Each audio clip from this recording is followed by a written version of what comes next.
5, 4, 3, 2, 1. Let's go live. Let me know. Let me know when we're live. You are live. Good morning, everyone, and thank you so much for joining us for day 2 of our eManifest Advisory Board public meeting. We had a very productive day yesterday of EPA presentations. Thank you very much to EPA for all your efforts in putting that presentation together. So to this morning, the bulk of the day we have established to, first we're going to start with public comments today, the oral public comment period. And if our oral public commenters haven't joined us yet, please quickly join via the Zoom link that our meeting support contractor sent you. You should have an email sent to you from Kurt Ali, giving you that Zoom link as an oral public commenter, and he'll be keeping track of who's in the waiting room. So after the oral public comment period, we'll go into the deliberation of the charge questions that the board members will do. And so with that said, I got a quick question just for housekeeping. So Kurt, who's how many public commenters do we have lined up? Hi, Fred. Currently we only have one. Heather Baker is online. Okay, I see Janine Maxwell too. She's actually in the Zoom room, on the Zoom. Maxwell. I'm sorry. Yeah, I'm sorry. I was spelling it incorrectly. So that makes 2. Okay. So we'll ask Heather to go first, and then Janine will go next. Yes. Since we only have 2. And with that said, I'm going to turn the microphone and camera over to our fearless leader, the chair of the eManifest Advisory Board and director of the Office of Resource Conservation and Recovery, Carolyn Hoskinson. Carolyn, take it away. Good morning, everyone. Fearless leader. So I guess I am happy to say I am not afraid of manifests. So welcome to day 2. So pleased to have had such a good conversation yesterday. Really appreciate both the presentations from EPA as well as the excellent questions from our board members. I'm very much looking forward to hearing our oral public commenters today, and then later in the day diving into the charge questions. It should be a very exciting day. So thank you to all of our board members again. Thank you to everyone who's watching us streaming live on YouTube. I hope you're enjoying the meeting as much as I am. So first I'm going to call on our board members for a roll call and ensure that everyone is here. So Terry Bear. Good morning, Carolyn. Terry Bear, State Representative with the Arizona Department of Environmental Quality. Jason. Good morning, Jason Hawksford, State of Minnesota Pollution Control Agency. Jennifer. Jennifer Hopper, Maryland Department of Environment. Michelle. Michelle Liu, IT expert member from Marymount University, Arlington, Virginia. Angie. Angie Martin, Heritage Environmental Services. Sixto. Sixto Ortiz, WM. Thank you. Albert. Albert T from BYU. Excellent. And Jackie. Jackie Velasquez, industry member from EP Moller-Maersk. Excellent. Great. So we have all of our board members present. Before we dive into the first item on the agenda for day 2, I wanted to share with everyone that we received a question after yesterday's first day of the meeting. In the EPA remarks during part of their presentation, the eManifest team mentioned that they were engaged with a group of transporters, and the question we received was, what was that group? People didn't hear the name clearly, and so we wanted to clarify that the group that the e-manifest team was engaged with is called the Council on Safe Transportation of Hazardous Articles, COSTA. That is the Council on Safe Transportation of Hazardous Articles. And that is to provide program updates and electronic manifest training. And EPA extends an open invitation to other groups if they want to have similar engagement with EPA on e-manifest. So thank you to the folks who asked for clarifications. We want to make sure that if people have any questions, we have the opportunity to answer them for you. We want to make sure everyone understands the presentation. So thank you for asking that question. Glad we could clarify it. So on that note, I believe we are ready to jump into our oral public comment period, and we have at least 2 of our commenters online. And so Kurd Ali, I think, is going to call on our commenters in order to give their oral public comments. So Kurd. Thanks, Carolyn. First public commenter is Heather Baker. Ms. Baker, go ahead, please. Hi, my name is Heather Baker, and I work at Ross Incineration Services. My department manages all of the e-manifest for our receiving facility, TSDF. And so my biggest comments and questions are going to be on unmanifested waste reports, exception reports, and discrepancy reports.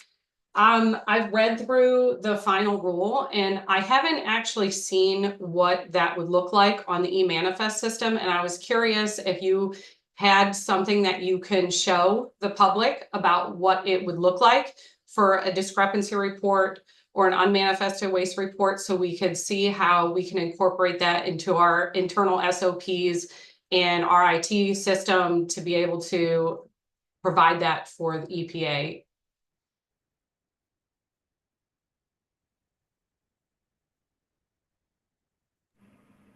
I think we have a hand up.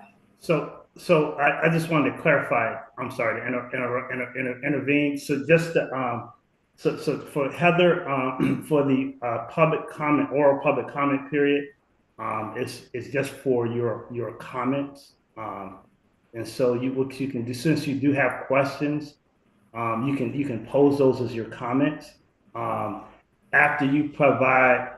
Because we're also anticipating that will be providing comments on behalf of your, who you're representing and yourself. But we're also anticipating your comments as well.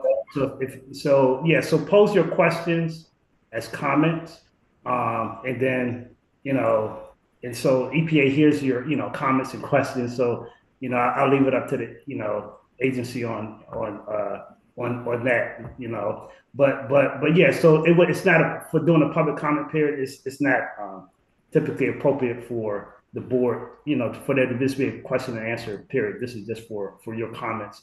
The board needs your insight, information, comments, so they can be best informed from your perspective on how to answer the charge. Carolyn, you want to add? Yeah, I was just going to say, to clarify for any of our public commenters, Fred, procedurally, so if folks want to articulate concerns or questions as part of their oral public comment, that will go into the record for the meeting, right? So there won't be a Q&A during this meeting, but your questions and comments will go in the record of the meeting, if I got that correct, right, Fred? Perfect. Yep. So yeah, okay. Okay, that's fine. Public record, the whole world sees. Yeah. Okay, so I guess some of my concerns and comments are the amount of discrepancy reports going online into the e-manifest system, as well as the UWRs and exception reporting. And I also have a concern on cost for creating those reports in your system and how that will affect our customers. That's all. All right, Heather, thank you. So anything else you wanted to say before we turn to our next commenter? No, thank you. Great. Heather, thank you so much. Really appreciate you taking the time to comment with us. I'm sorry to intervene one more time. Just also as protocol, Reminder, I sent you a note too just now. I'm sure you probably didn't see it because I just sent it. But reminder to now's the time for the board to ask any clarifying questions to Heather, if she has any questions from her comment. Yep. So board members, do you have any questions for Heather?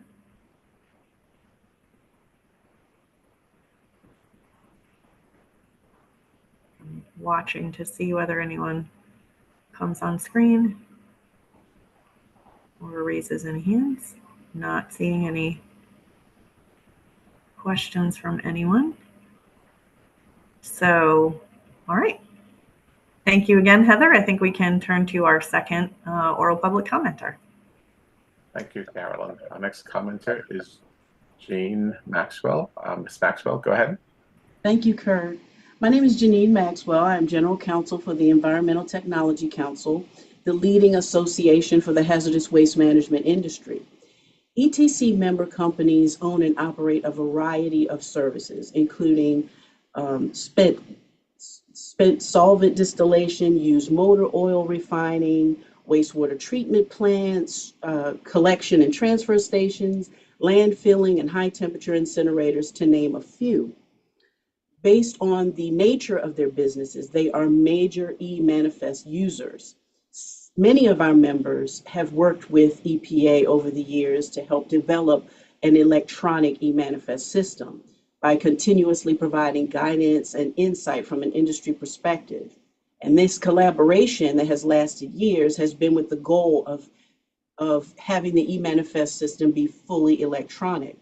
I'm going to comment on a few of the topics raised in EPA's background white paper and commented on yesterday during the e-manifest team's presentation, starting with data quality.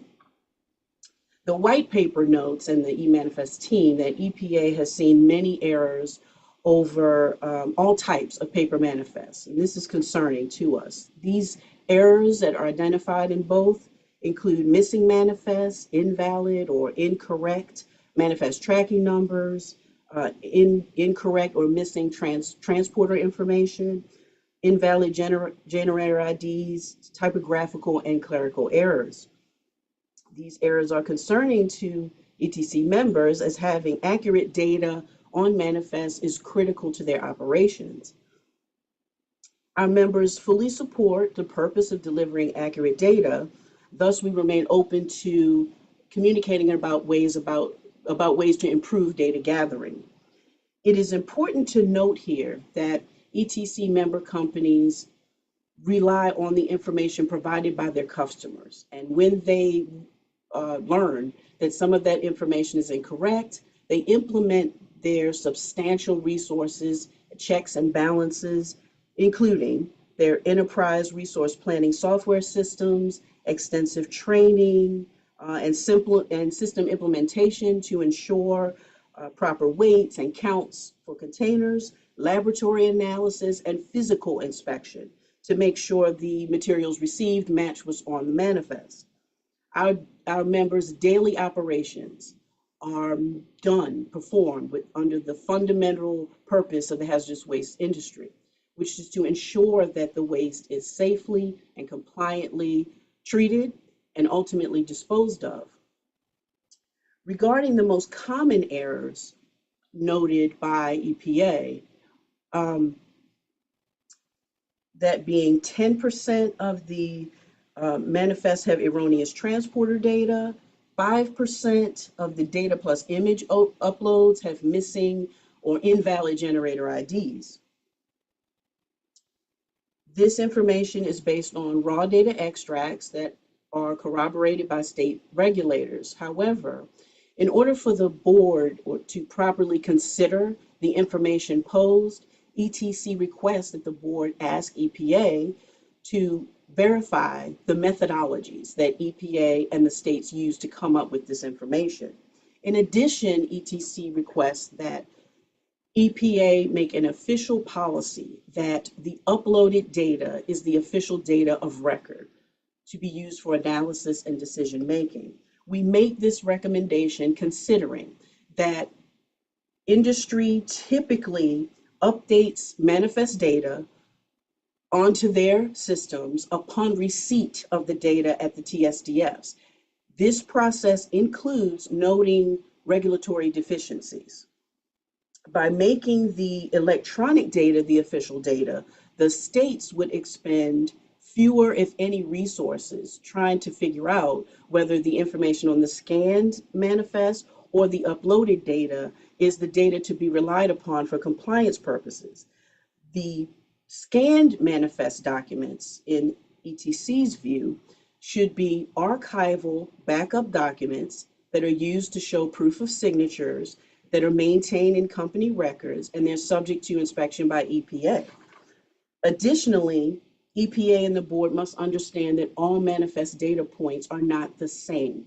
More supplemental data, like special handling instructions, do not have the same impact as more substantive ones, like missing EPA IDs. Again, ETC member companies use the information, they rely on the information that their customers provide. And our members should not be held responsible for enforcement measures. That is EPA's role. Finally, concerning the paper processing center staff costs, these are costs to conduct tasks such as data key entry, quality assurance, scanning, copying, and other manual or clerical functions.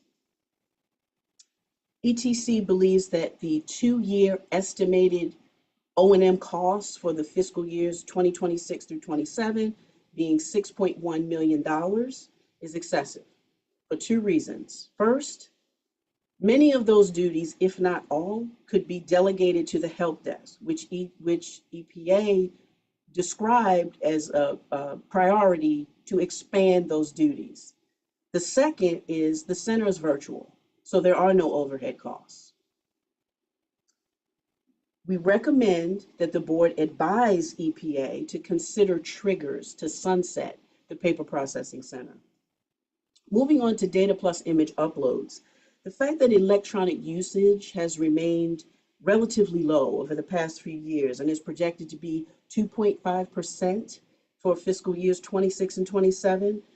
In our view, that low percentage is not so much due to user fees as it is due to issues with using the eManifest system. It appears for these fiscal years, EPA is reducing the cost of electronic manifest by $1 or 20%, but we don't believe that will make a notable difference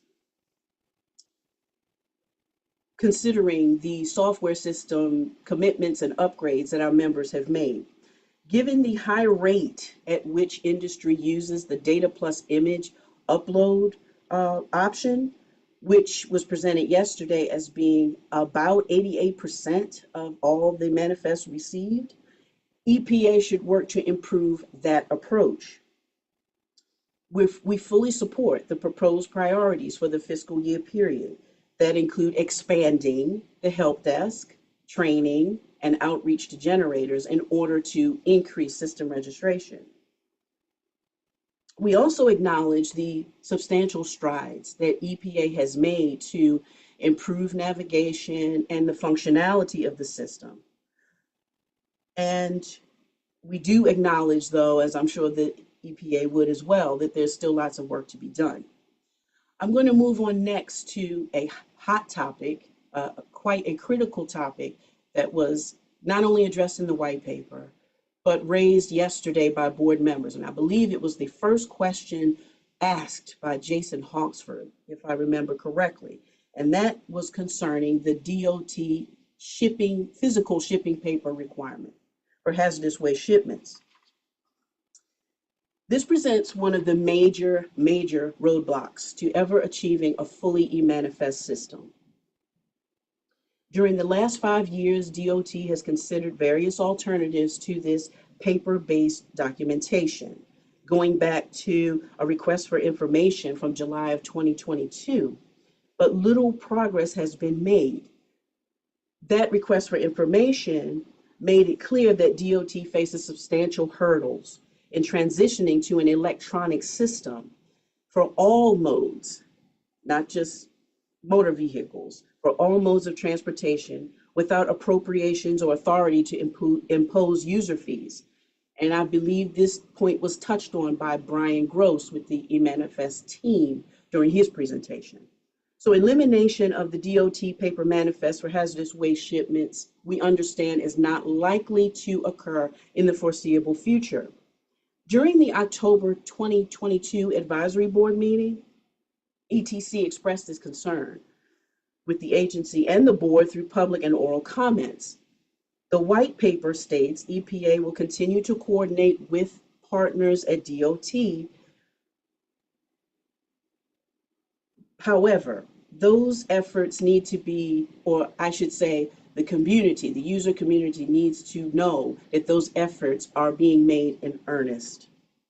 Therefore, we respectfully request more information on the progress DOT and EPA have made, as this is not our first request, and to date, EPA has only issued vague statements about the progress being made. Therefore, we ask the board to require EPA to issue an official detailed statement outlining the coordination between the agencies and what steps still need to be taken to reach an agreement. Also consider paper LDR form requirements and container labels with manifest tracking numbers.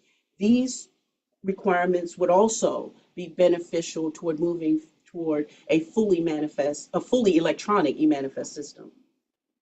With respect to charge questions, in February, EPA issued a public notice requesting public input for charge questions.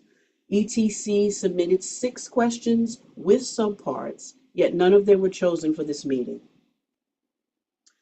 Given ETC members have collaborated with EPA over the years, we believe it is important for the board to hear directly from users and the issues and experiences they are having, as some of them may be unknown to the board or to EPA, yet they still warrant discussion. This is not to say the agency has not issued relevant and timely charge questions, but there may be issues the user community is experiencing, again, that they're unaware of. Therefore, we make 2 requests on this topic. The first being, moving forward for all future meetings, ETC requests that 2 industry questions be chosen. The second request is that EPA continue to issue a notice months prior to the scheduled advisory board meeting, but consider allowing more than a 30-day period for comments. This time would give users ample time to compose thoughtful questions for consideration. In conclusion, ETC makes the foregoing 7 recommendations, being mindful that their safe operations and making more widespread e-manifest usage, they rely on accurate data. This is not only to our member companies' benefit, but to the system overall. To that end, ETC members will continue to participate in ongoing efforts to move the system forward to its goal of a fully electronic system. I thank you for your time and welcome any questions if there are any. All right, turning to our board members. Does anyone have any questions for Janine?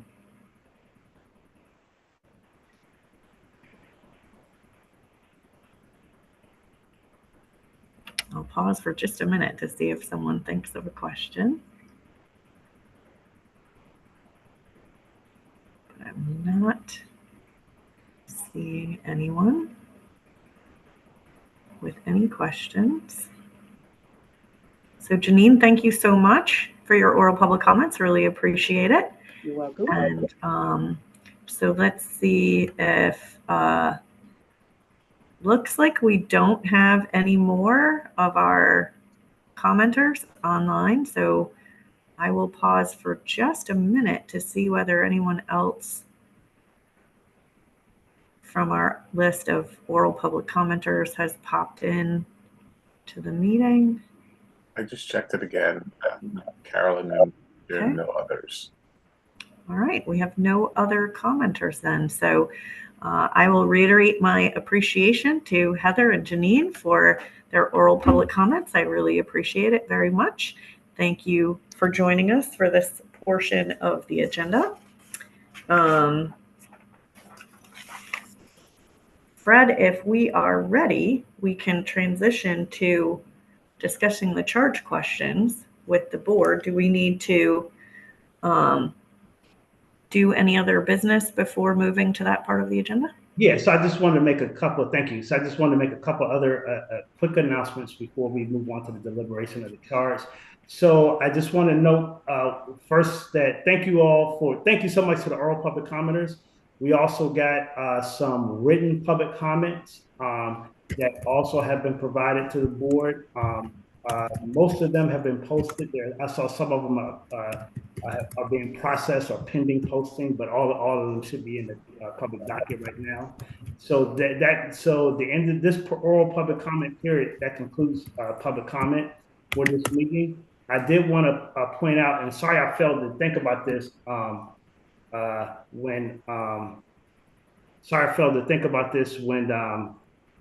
Heather was providing her oral comment.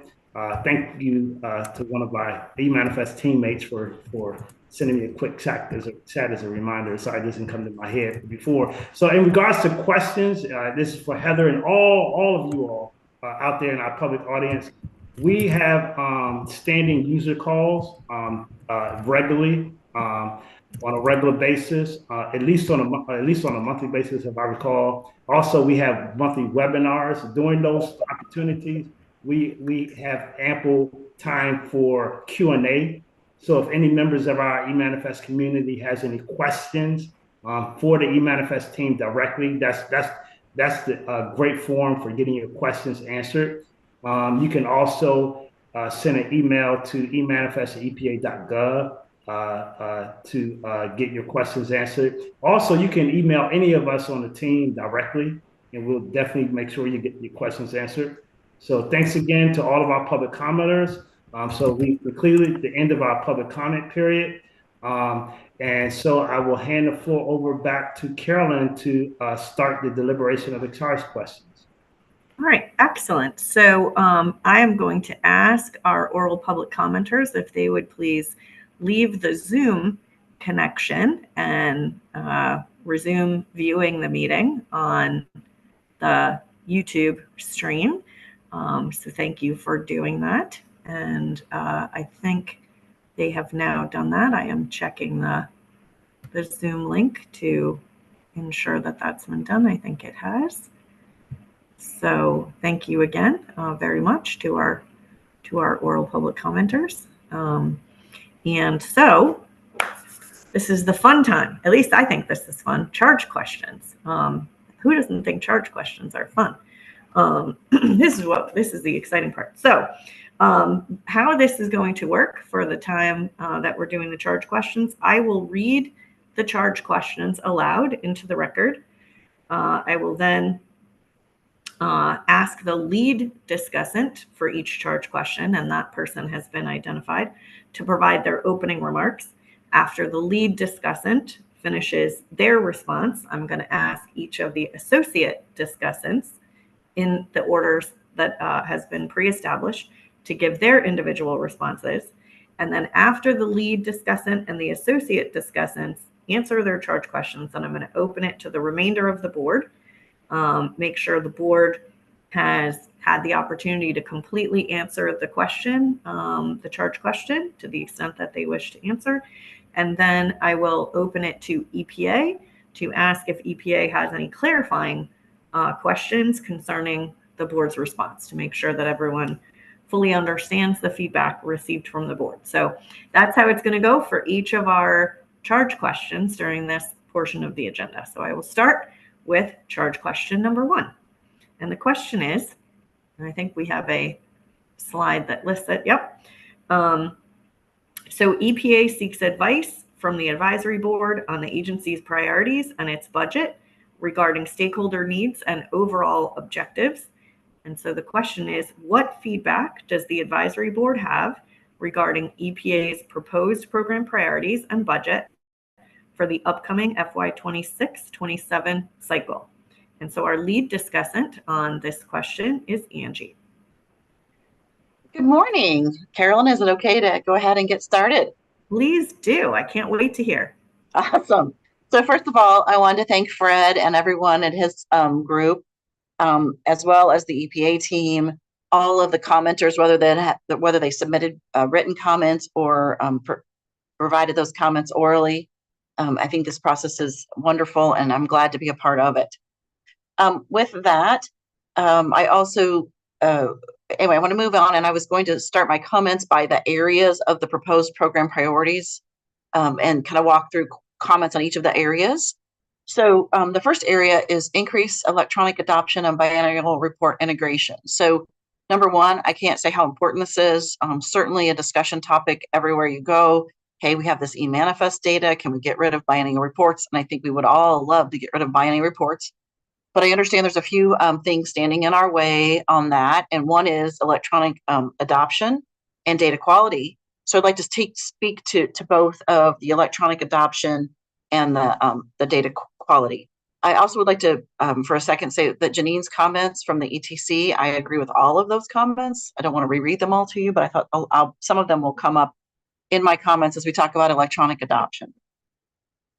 So I want to remind everybody that the purpose of manifests, in my opinion, and I could be completely wrong, but is to move hazardous waste from the generator to the appropriate TSD for adequate, or recycler for adequate treatment, and to make sure that people are not doing nefarious things with that material between the time the generator ships it and the time the TSD receives it.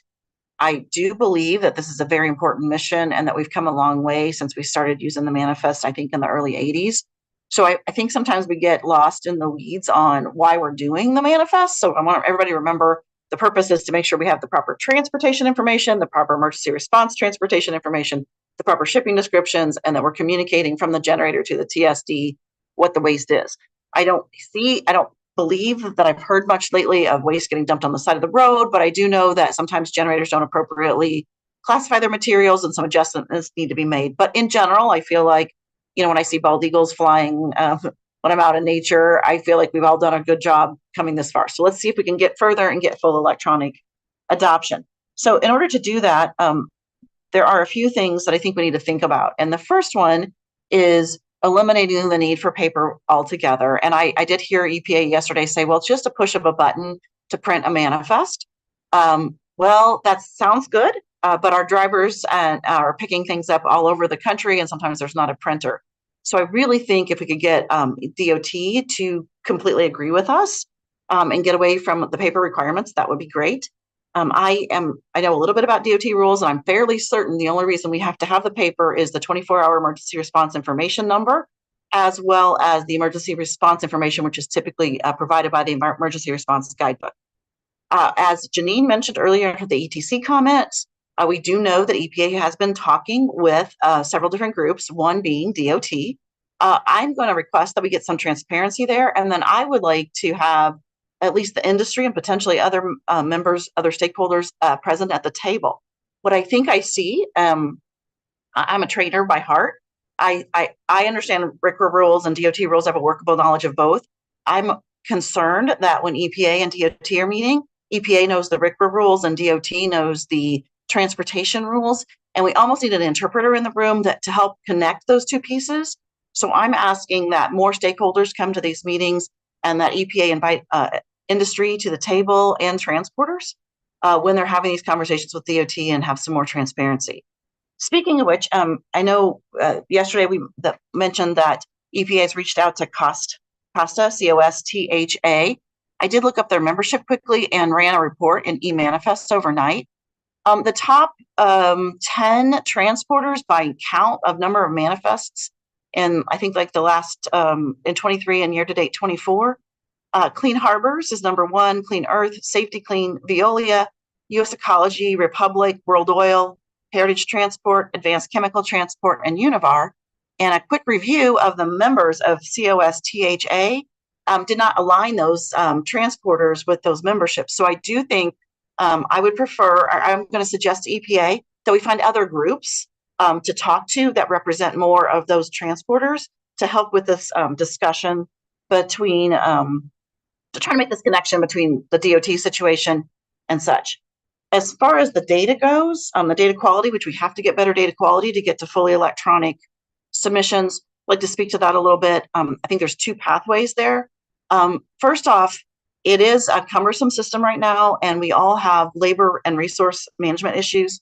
I know at Heritage, we do direct our employees to work on the most important data first, the container counts, the weights, the chemical components, the waste codes for sure, shipping descriptions, and potentially we're not having our folks check phone numbers and such. So I would like EPA to consider maybe thinking about the different values of what's really, really important on an e-manifest. But also, once again, I agree with ETC that we should make the electronic copy the copy of record.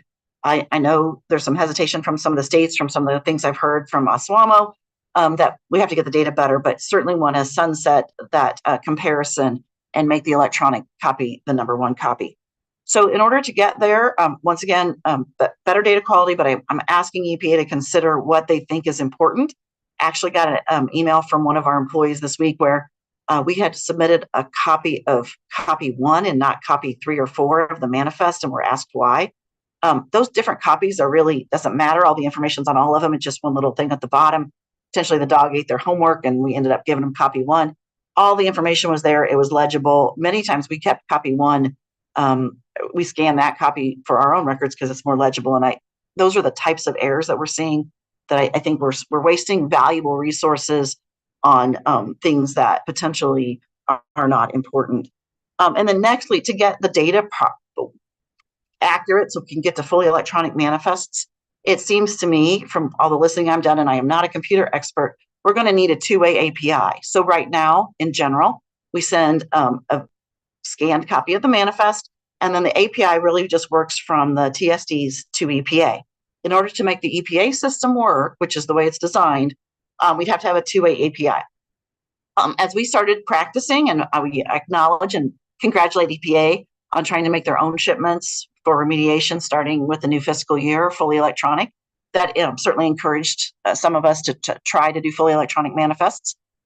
It's a good muscle that we don't have, and I think there's some adjustments that could be made. But what I learned from talking to our computer experts at Heritage is that we're going to need a two-way API. And when we started talking about the cost for a two-way API, it was incredibly expensive. And so I'll point back to Janine's comments from ETC that $1 a manifest or 20% less isn't going to get us the amount of money that potentially we're going to need for a two-way API. So I encourage EPA to consider, and I acknowledge and thank them for all of the user meetings and meeting with our IT folks, but we need to elevate that discussion with a higher level IT folks within our companies, people who can actually spend real money, and or potentially we could rethink, and this is where I think the magic might be, rethink the need for a two-way API and maybe consider a different way to achieve electronic manifests that won't be so cost intensive. I don't know if you bought anything from IT lately, but it's very, very expensive. And I also would like to underscore the fully electronic, one other thing on the fully electronic, and that would be that we still have to have land disposal restrictions. There's not forms which go with at least the first shipment, and then also labels on containers with the manifest tracking numbers that match. While the DOT printed paper is one piece, those are also printed pieces that would help us go fully electronic and would save paper and hopefully get us some more money, or I'm sorry, more sustainability with less paper. So I'm going to move on to expanding end user support. I don't really have any comments. I think that's an important priority. I applaud EPA for this area, and hopefully some of the other commenters will have something to say on area 2. Area 3, coordinate with the DOT.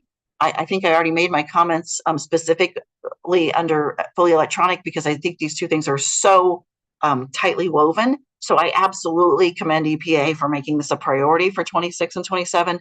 So I can hope that you continue with that. But once again, I'm going to underscore my request to bring more stakeholders, including transporters and TSDs, the industry to the table with those discussions.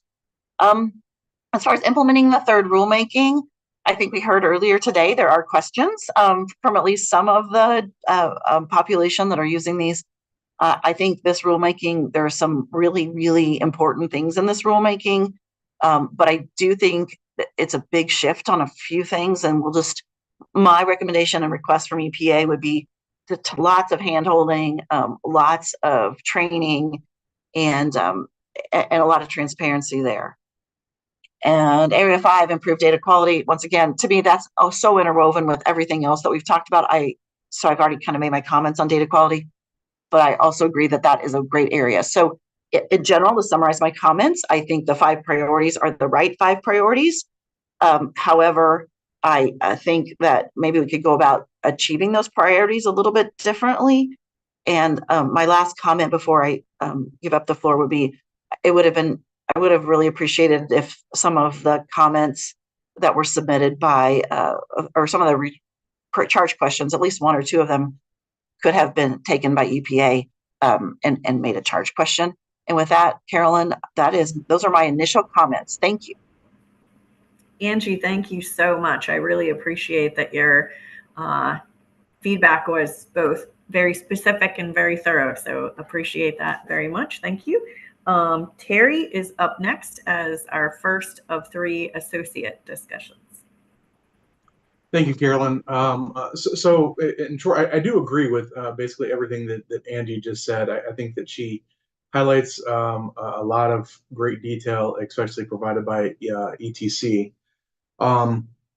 For obviously the program priorities, the integration of the BR, I think, is incredibly important. So I echo that as well, both from the state as well as, I think, industry users.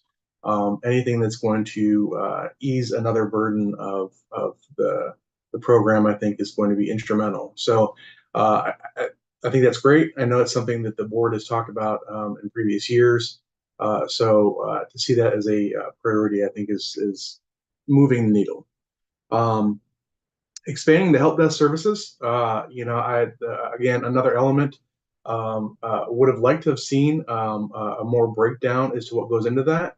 You guys talk specifically in the white paper about the cost for operating the paper processing center.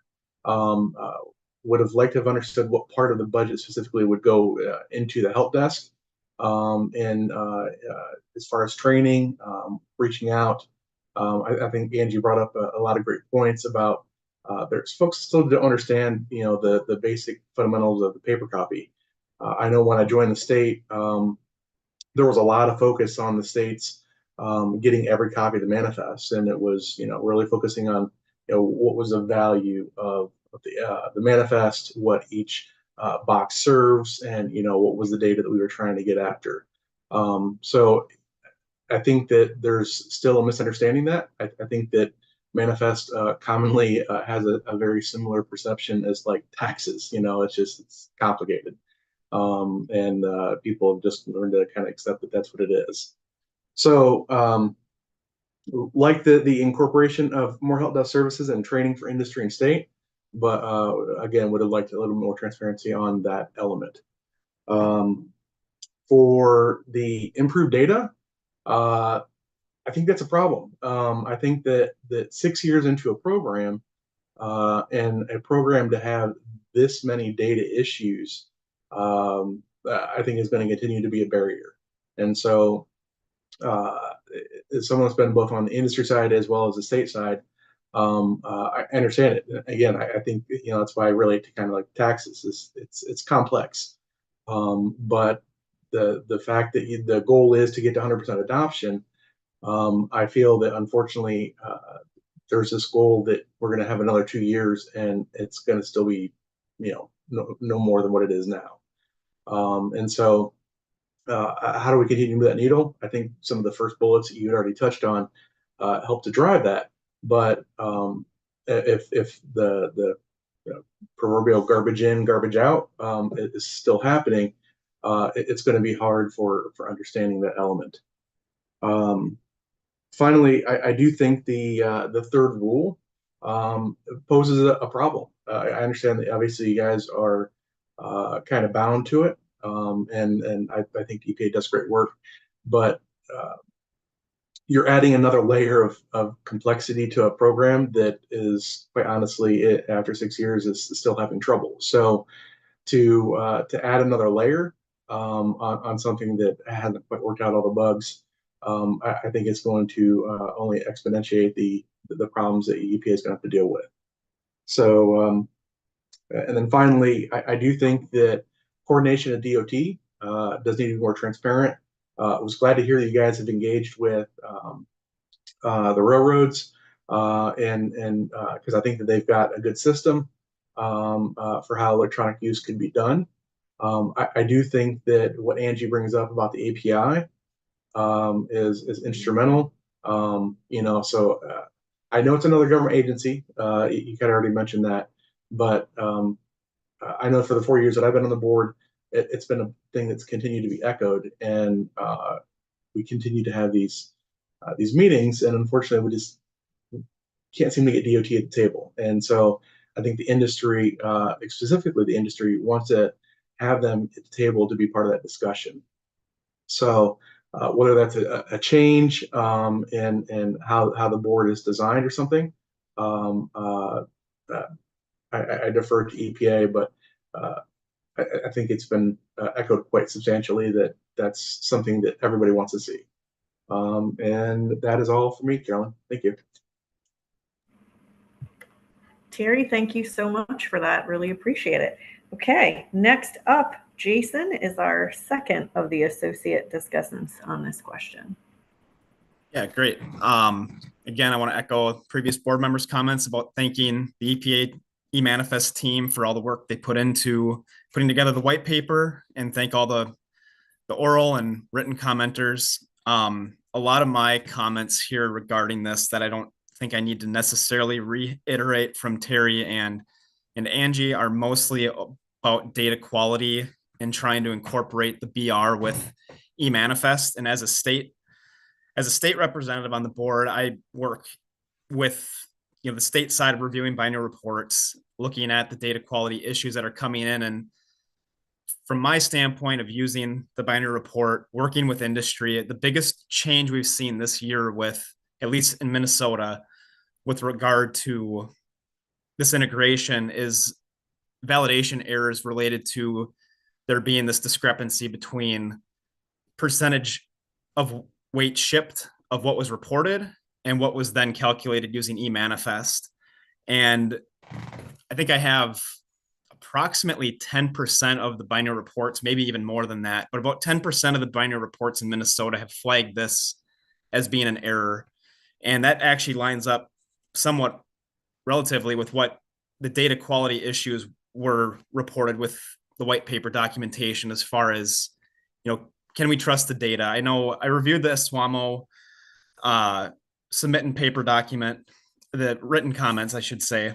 And, they also expressed concerns that we can trust the data, but we want to see improvement on this. And I think that that's something that we definitely need to see improvement upon. I was under the impression or thought that this would decrease the amount of work put on states for, working with the binary report, with putting some of the data validation issues back onto industry to fix certain things and putting these checks in of looking at management method codes or, EPA ID numbers that didn't have 12 alphanumeric characters and that sort of thing. And now it's adding another layer of complexity to state users that are QA/QCing the binary reports by trying to figure out now what is the cause of this 10% discrepancy.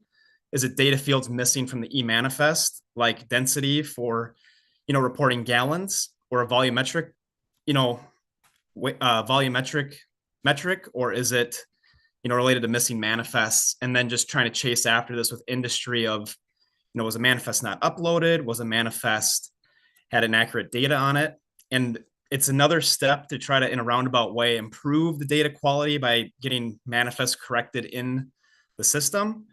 But it's adding quite a bit more work and lift on getting the binding report to the finish line when trying to work with industry to evaluate these errors. And we want to have as accurate a data that we know that the BR provides information that EPA needs for capacity assurance planning, but it definitely is causing some states like Minnesota that don't have as much, data quality or data related support, which I know some of the folks on the eManifest team are aware of, which is maybe just a Minnesota issue, but it is creating quite a bit more lift for us to go through that. So I think the integration is essential to industry and state users, which I think we all support and want. But I think that some of those data challenges is definitely something that we certainly want to see improvement upon, and trying to identify those deficiencies and where those can be improved. I know electronic manifest usage is said by EPA to continue to be the focus and trying to increase that.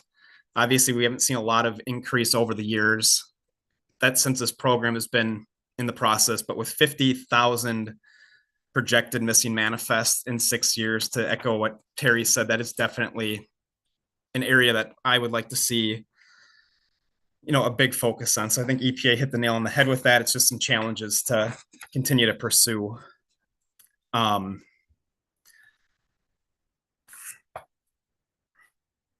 think, again, to echo what Terry and Angie said as well, and some of the questions asked yesterday to the eManifest team, is the coordination with DOT is definitely essential to this, and removing paper from the process, I think, is what's going to get us to the finish line on trying to get. I know the last board meeting we talked about, EPA integrating or implementing a new fee calculation for not being at that 75% full adoption.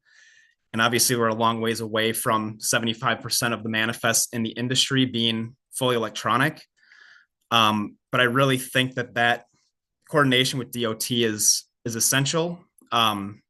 Again, still not necessarily knowing fully what those conversations with DOT look like, what those discussions are, who's at the table there. I think there's a lot of room for maybe, 6 years in now, bringing some more players to the table that might be able to help move the needle on this adoption, where if it is as simple as, printing off a manifest, to continue to have that. I know that having those electronic manifests are going to improve the data quality because they are getting entered, directly into the system. But I know that that's going to be a challenge. It has been a challenge, and exploring some new options with DOT or bringing more players to the table, I think would be a huge benefit. I do want to acknowledge with the expanding end user support with the quick sign has been a good improvement to the system. It sounds like that has increased the usage of eManifests. So that's, I think, continuing to make the system more user-friendly, more accessible to folks is going to help improve the usage of our eManifests over time here, and trying to get that number even, further up here. So with that, I will end my comment period here. Great. All right. Thank you so much. And Jennifer is the third of 3 of our associate discussants on this topic. Jennifer? Good morning, everyone. My name is Jennifer Halper. I'm with the Maryland Department of Environment. And first and foremost, I want to say that having eManifest system is a great attribute for all state regulators. It is easy to access. It's easy to be able to run reports on. But there is some things that need to be improved on to make things a little bit better. One of the things that I want to address is not necessarily one of the priorities, but it affects some of the priorities. And I want to go back to visit the whole voluntary manifest, or some people, as we'll say, is missing manifest, because majority of it will probably come from a VSQG. Your stance is that you don't have the regulatory authority to require that these voluntary manifests be uploaded. However, in your CFR 40 CFR 26.4.71 A2, it basically says that if a facility receives hazardous waste on a manifest, the owner operator or his agent must, and it has lists of all the things that they have to do, sign it, ensure the data is correct. But one of them is upload it. And there is no mention of any exceptions. It doesn't, it says, refer to the CFR where VSQGs are not required to. Most state regulators read this as if a manifest is used, whether it was required or not, it must be uploaded. So you guys need to either reevaluate your stance on this or change the law, because if it's on a manifest, it should be uploaded. It causes issues for states that some get uploaded, some do not. Other uploaded. However, majority of the TSDs are not in the same state that the generator is. So it is putting a burden on the TSDs to know whether or not the state is requiring a manifest to be uploaded or not. I'm going to use Maryland for an example.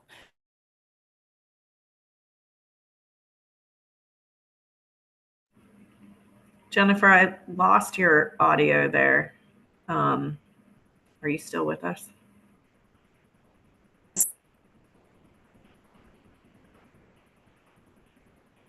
Jennifer?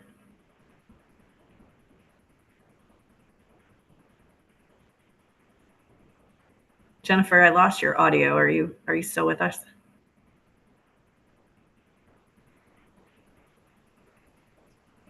So Carolyn, can we circle back around because we want to make sure that Jennifer gets all of her remarks in. So, exactly. So let me I see your video again, Jennifer. Can you say something so I can see if I can hear you? You can hear me? I can hear you now. Yes. Okay. Jennifer, thank you, Jen. Can you repeat? We want to make sure we capture everything for the record, make sure nothing missed. We don't know. Kind of tell me where you last heard? I would say your last sentence or so was when we lost you. Okay. I was talking about how Maryland is more stringent. We only have two categories. We have what we call Maryland defined small quantity generator, which is sort of equivalent to VSQG with the major difference of the accumulation. We do not allow more than 220 pounds at any time to be accumulated. And if it is, then you are now considered our second category, which is fully regulated, which is equivalent to SQG and LQG, but more towards the LQG requirements. So basically, if a generator has a shipment of 300, 400, 500 pounds, they are not considered VSQG in Maryland. And I'm putting quotation marks around VSQG because in the RECRA system and on RECRA web, there is nowhere where it's showing the state generator status except for on the site detail page of the generator site. So if the TSD is referring to other areas to see what the generator status is, it's only showing you what the federal is. And according to federal, they are VSQG, but according to Maryland, they are not. So it is putting a burden on the TSDs to know every state's regulations, every state's waste code. Now, waste codes might be a little bit easier because they'll have the state's initial abbreviation, but it's just it puts a burden on the states and the TSD to figure out if this needs to be uploaded or not. So taking a stance that if it's on a manifest, if it has an EPID number, it must be uploaded. Now, whether or not the generator decides to use it or not because they're a VSQG is step one. But if they choose to use it, then it needs to be uploaded. It also causes problems for the biannual reporting because they might have started the reporting year as a VSQG, but end as an LQG. And now only the manifest system shows half of the manifest, but they have them physically at their location. So when they report, we get the 10% variation error, and we then figure out it's because the beginning of the year the manifests were not uploaded, but they were available. So it causes it starts to make more problems than there is. It's simple. They're already uploading manifests. If it's on a manifest, it should be uploaded. The other thing that I wanted to mention about the voluntary is that episodic rule requires it to be manifested. So unless the generator tells the TSD, they have no clue that this was an episodic event. And sometimes it's written in the special handling instructions, and it's already been mentioned here by ETC that special handling is not as important information to be entered as it's not as important information to be entered compared to quantities, descriptions, EPID numbers, stuff like that. But sometimes the specially handling instructions gives the state regulators the information that they're needing to explain why certain things are not looking correctly or not correct on the manifest. So all that information is important regardless of who the audience is. It might not be for one person, but it is for another. So all data on the manifest until EPA says otherwise is important and is required by law. So if it's required by law, it needs to be entered. One of the other things that I want to address is ETC's stance on eliminating the scanned version. As we've mentioned on numerous times throughout this 2 days, is that there's still some data errors or data quality issues. And right now, having that scanned copy is the best way to either prove or disapprove of a discrepancy. During the biennial reporting with these new validations, it is being discovered that a lot of information is not matching what was on the hard copy versus what was entered into the data. Now, yes, there is times where the hard copy originated was wrong, but the fact of the matter is it's on that information is on there and it needs to go into e-manifest. And if there is errors with it, a discrepancy report needs to be completed or a correction needs to be. When the hard copy and the data entered doesn't match, it causes problems because everything that is run, whether it's the BR validation checks, any reports that are run, they're all based on what was entered. And if it was entered incorrectly, then that's going to cause a dominoes effect with all the problems. There's other issues where we've come across as a state regulator where for example, signature on file is put as the name of the person who signed it. Well, if we can't see the scanned version, we don't know who that person is, and that becomes an enforcement issue if we try to do any enforcement. Now, it was mentioned here a couple of times that what is entered is what the customer provides. Well, if the customer provides the information, then it needs to be entered. It's not a pick and choose or you determine yourself what is entered. It needs to be entered because what's going to happen is that customer, the generator, is going to be held responsible by the state. And if the generator did what they were supposed to, but it was entered incorrectly, it is not their fault. And yet they should not be enforced upon. But most of the TSDs are not in the same state as the generator, so the state cannot then turn around and contact the TSD to make the corrections or enforce them to. We do have the option to do corrections, but it doesn't always work out. For example, I personally, in Maryland, have 6 correction requests that are sitting there pending. One is from May, and it still has not been corrected. So, and these TSDs are not in my state, so I only have so much I can do. I also want to talk a little bit more to expand a little bit more on the corrections. Most states do not feel comfortable making the corrections themselves. Some states do, some states don't, and some it's based on what the information is and what is not. So we need to do a little bit more with the corrections.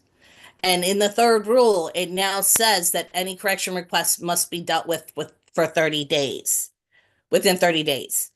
So this could be more for question, 1B, but you need to look at ways to improve or make enhancements on the correction process. Maybe adding some way we can do a follow-up reminder, because when we push the correction button and it goes out, the person might have been on vacation and we don't know that because we don't get the bounce back of, they're out of the office. Or there's all different kinds of reasons why they might have missed it on the first round. So we shouldn't build in, because right now, if not, I have to basically start the correction process. I had to delete the first one and start it over again to have it reset.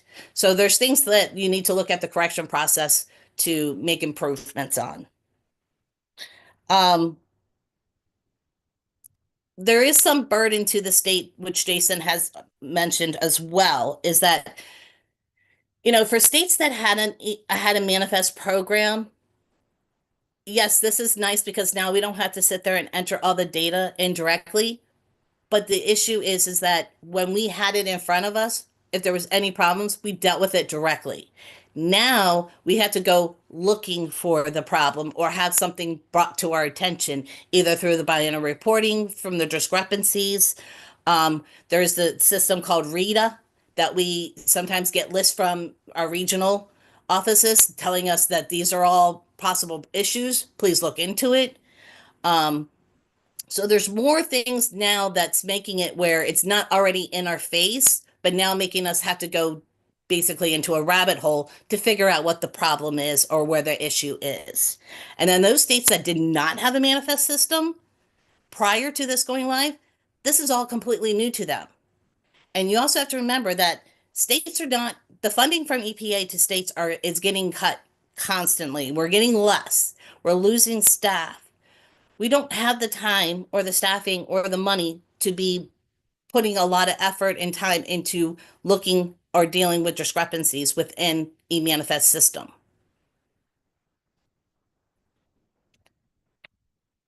And I think that is all that I have to say at this time. So I'm going to send it back to you, Carolyn. All right, Jennifer, thank you so much.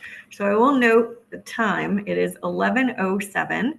We were scheduled to take a break at 11:15, but I think this might be a good time to take the break a few minutes early. I don't want to have to cut people off in the middle of a discussion arbitrarily because it turns to 11:15. So Fred, is it okay if we take I think it was scheduled to be a 15-minute break? Looking back at my agenda. Yes. So I think just a 15-minute break, and then we will come back, and after the break, I will turn to the rest of the board to see if any other board members have any other comments they want to add to what we heard from the lead and associate discussants. And after we hear from the rest of the board, I will turn to EPA to ask if they have any clarifying questions, and we'll do that, if that's okay, Fred, after the break. Sounds perfect. Thank you. Thank you. All right, great. If our AV folks could put a break counter on screen. You all are so awesome. I love it. See you in a few minutes.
I'm like, yeah.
All right, everyone. Welcome back from our break. I hope everyone is back. Fred, do we want to do a roll call to make sure we all came back, or do we need to do that at this point? Just a really quick roll call just to make sure everyone's in. All right, real quick, Terry.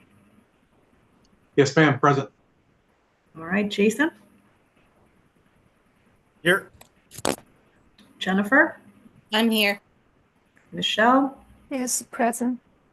Angie. Present. Sixto. Present. Albert.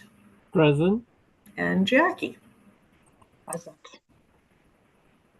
All right, we've got everybody. Thank you all for that quick roll call. All right, I hope everybody had a nice 15-minute break. I will now turn to the rest of the board. We heard from Angie, Terry, Jason, and Jennifer. We're still on question 1A. We haven't gone to question 1B yet. So the remainder of the board, are there any additional comments that any board members who were not the lead or associate discussants want to add in response to question 1A?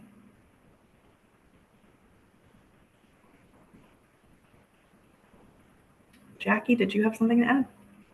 I do. Thank you, Carolyn.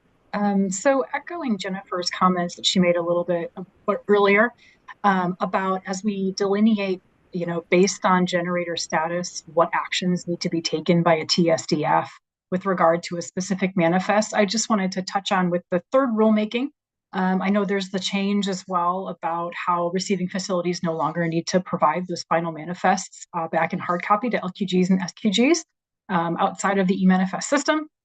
And perhaps, the folks on the board, Sixto and Angie, who represent TSDFs, maybe have a bit clearer vision on this. But I think, we're obviously trying to use as many levers as we can to make it easier for these for large companies to get on board with eManifest and use it as their primary source of truth. But I also know, rules like this might also kind of set little regulatory tripwires for TSDFs, making it maybe not as much of an incentive as it appears on the surface if they don't have clear visibility of who is changing their generator status throughout the year, who's a very small quantity generator, what's from an episodic event. So I wanted to kind of touch on that with the rulemaking.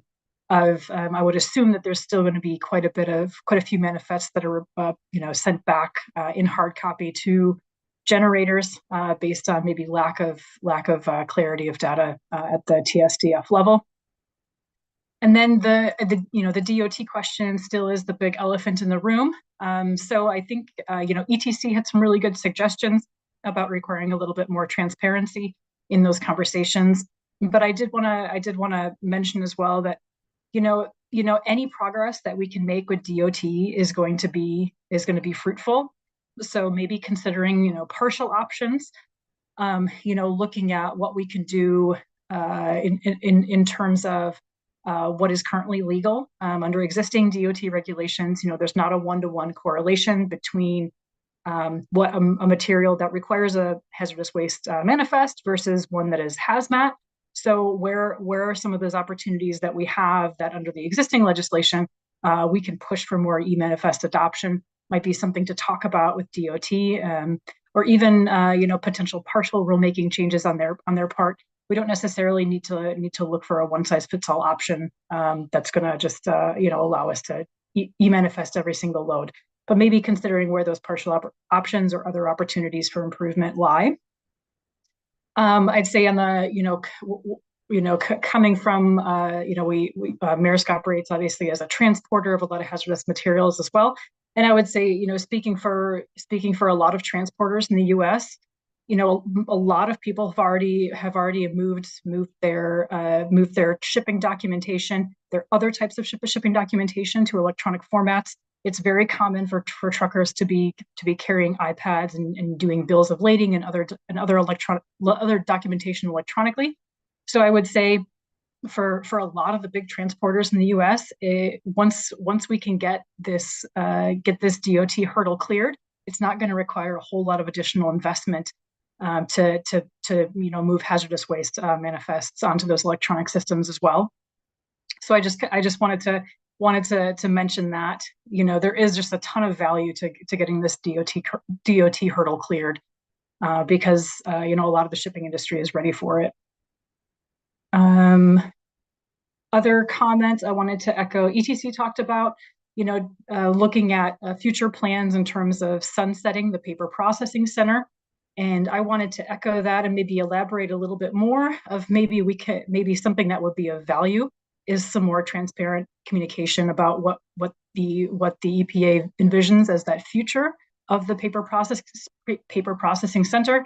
Are there other arrangements that could reduce some of that overhead cost? Remote work, relying on other electronic systems to try to reduce the amount of office space required for the paper processing center.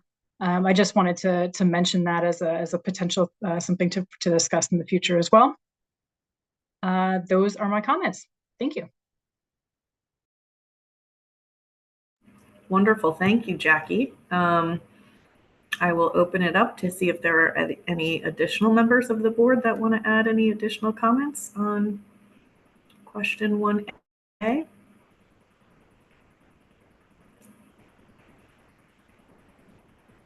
Not seeing anyone. Oh, Angie? Well, sorry, if no one else wanted, I had a few things I wanted to make sure to get on the record. But my breakfast just got here. So hold, please. We'll come back to Angie in just a minute. And I will remind folks that once we hear from Angie, I will ask one more time if there are any other comments from members of the board on question 1A. And once I have confirmed there are no more comments from members of the board, I will then turn to EPA to ask if EPA has any clarifying questions on any of the comments that we have received. So first I will turn to Angie. Yeah, so I had a couple of things I wanted to make sure that we have in case, just to put on the board, and that is, as a stakeholder representing industry, I don't see any extra burden deciding if manifest should be uploaded or not uploaded. And then also I want to point out, just for the record, that when we're doing manifest discrepancies for containers, it's container count, not weights. That's an important thing just to make sure that we've said. So those are a few follow-up items. Great, thank you, Angie. And this is my last call to members of the board. If you have additional comments that you want to make in response to question 1A. I don't see any board members coming on screen to make any additional comments. So with that, I will turn to EPA to ask if EPA has any clarifying questions about any of the comments that have been made by any of the board members in response to question 1A. Steve? Yes, this is Steve Donnelly, and we do have a clarifying question. So this is for Terry Bear and the group to discuss, but there was mention that the third rule and also the e-manifest program in general is complex. And the question is, we'd like to hear more clarification on, is the complexity in the software interaction between the user and the system, or is it more of the regulatory framework when you say that these, the third rule particularly is complicated, or the e-manifest system is complicated as taxes? What do we talk about when we say complex? Terry? No, happy. Thank you, Steve. Yeah, so I think it's a combination of both. As someone that was on the industry side, I dealt with manifest every single day. Sometimes that's not the case. You may have a site that does a shipment once every 3 or 6 months. So it's one of those things that that you don't use often, and so it's not that one of those knowledge skills, I think, that remains readily available. So I think that's part of the industry problem is for the generator. I know that in the past I'd heard from a lot of generators that they relied on their broker for that very reason. That it was one less thing they took off their plate. They didn't have to worry about it. And when it kind of came that time of year to do their BRs or even state reporting, they relied on those to perform those activities. The system, I think, you guys have done remarkable enhancements to the system since it launched in 2018. But I still think that folks are having trouble.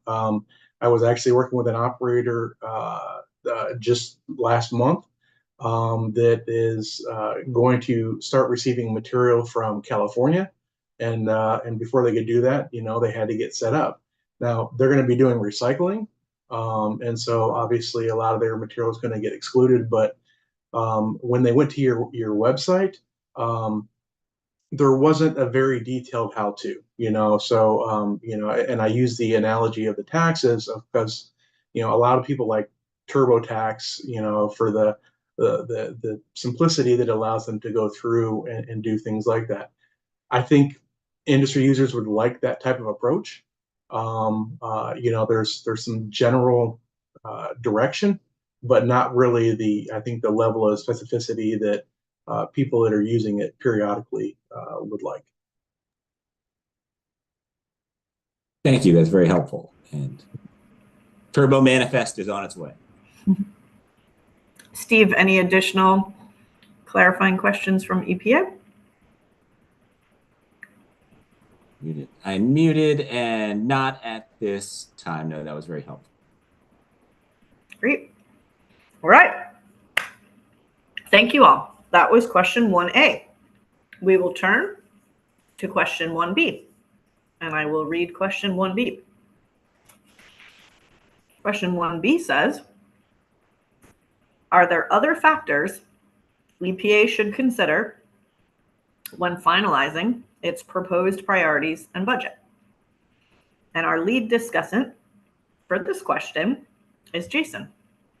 So I will turn to Jason. Thank you. Jason Hawksford, Minnesota Pollution Control Agency. When it comes to other factors that EPA should consider, I know EPA does the monthly e-manifest user call, the monthly record info user call, and I think something I've heard and thought a lot about during yesterday's presentation, some of the oral and written comments, and something I've actually tried to do a little bit in Minnesota is just collaboration with industry, other government entities, just increasing that as available. I know there's a couple sites that I've inspected in Minnesota in the last year that I've had conversations with about, e-manifest and, large facilities that are using, the same hauler, the same TSDF for multiple different, for a lot of different waste streams. We're talking, dozens and dozens of shipments a year. And I did reach out to EPA, and I believe in that situation that some of that communication, I don't think it was on EPA's end of but I think my point is more so, I don't think anything came of that, but I think that, communicating out to states that are working with industry directly, and, obviously we have industry reps on this board as well, to try to do some pilot work on, implementing e-manifest in those situations where maybe it is possible to print, maybe the site's not remote and it is possible to print the electronic manifest, at least for now. But I think trying to kind of prove the proof of concept of e-manifest that this is good, it's less burdensome upon the TSDF of, data quality, manifest corrections, and that sort of thing. So I think something that, again, that could be emphasized or, done more with some of these existing, some of these existing meetings and groups that do get together with the e-manifest, monthly user call, the RCRA info monthly call, would be something that EPA could consider of, more outreach and education about the system. I think, some people get scared of e-manifest. It's new. It's a different concept. I inspect sites that have binders and binders, 4 or 5 inch thick 3-ring binders full of manifests that have been, kept for over a decade, and they want that documentation. They're used to that. And I think trying to do some pilot programs and asking states to work with, and again, I know some states are different in how they operate. They have got a data team, they've got compliance and enforcement, but so does EPA. So I think trying to put a face to a name, I know we do a lot of things virtually in this era. And I think, having a conversation with companies, being willing to have that discussion, you might get turned down. But I know in one case, there were some emails sent, at least between EPA and a site in Minnesota, to try to flesh this out. And again, it didn't go anywhere. And I'm certainly not blaming EPA or anything. It was just, trying to extend that olive branch a little bit and act as a mediator in a sense with EPA and Minnesota sites. But I think that's something that, wouldn't be a huge lift for a lot of state regulators. We are going to the facility to begin with. I don't think we could necessarily be a part of a lot of those discussions, but I know there has been support from EPA when, I might float a facility out or a contact or a person for some of these bigger LQGs that, may not be that much work. to at least have some conversations and see how that might work. But it might also improve to some of Angie's points about the two-way API and that sort of thing of just, again, putting a face to the name, making that initial contact. So I think, what I'm kind of saying is maybe a more emphasis or focus on education and outreach, showing sites that e-manifest is not something that you should be afraid of, if that is, a scare. But I do talk to a lot of sites that I think don't understand maybe on the generator side a lot about e-manifest, what it all entails of, even though it has been, on the books for 6 years. But I think the little bit of usage we've seen of the e-manifests of, 0.4% of all manifests that have been used in the last 6 years or since the inception of the program demonstrates that I think there's something missing from the proof of concept. And it may be just strictly shipping paper related, having them in the cab of the DOT, in the cab of the vehicle. But I think that if sites just had a better understanding of the e-manifest system, they may be more willing to be a part of a pilot project.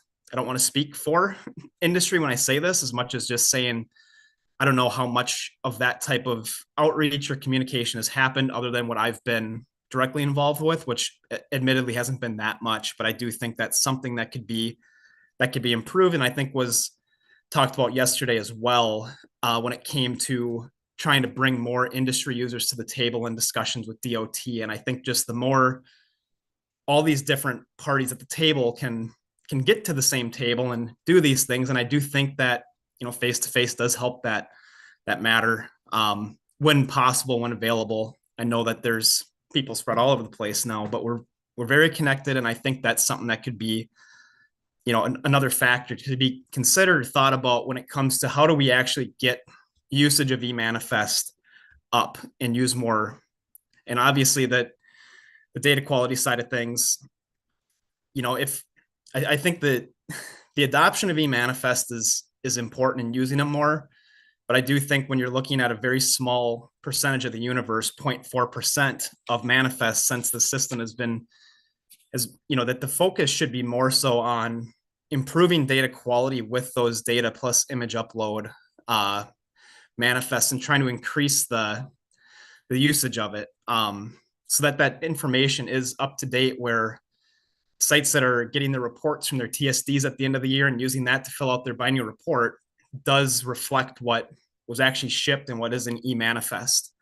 How that gets there, not being an IT person, not knowing it, if there were more, checks and balances built into the system, if that's possible when uploading the manifest, entering the data, similar to the biannual report, where there's lookup tables and RCRA info that have a list of receiving facilities and what kind of management method codes they're allowed to use, and filtering that out before it gets submitted to the state, where the state's not having to go through and answer all these questions. It's going back to industry. They're recognizing that validation error from the start due to EPA having built in those types of checks and balances before that BR is submitted to the state for review.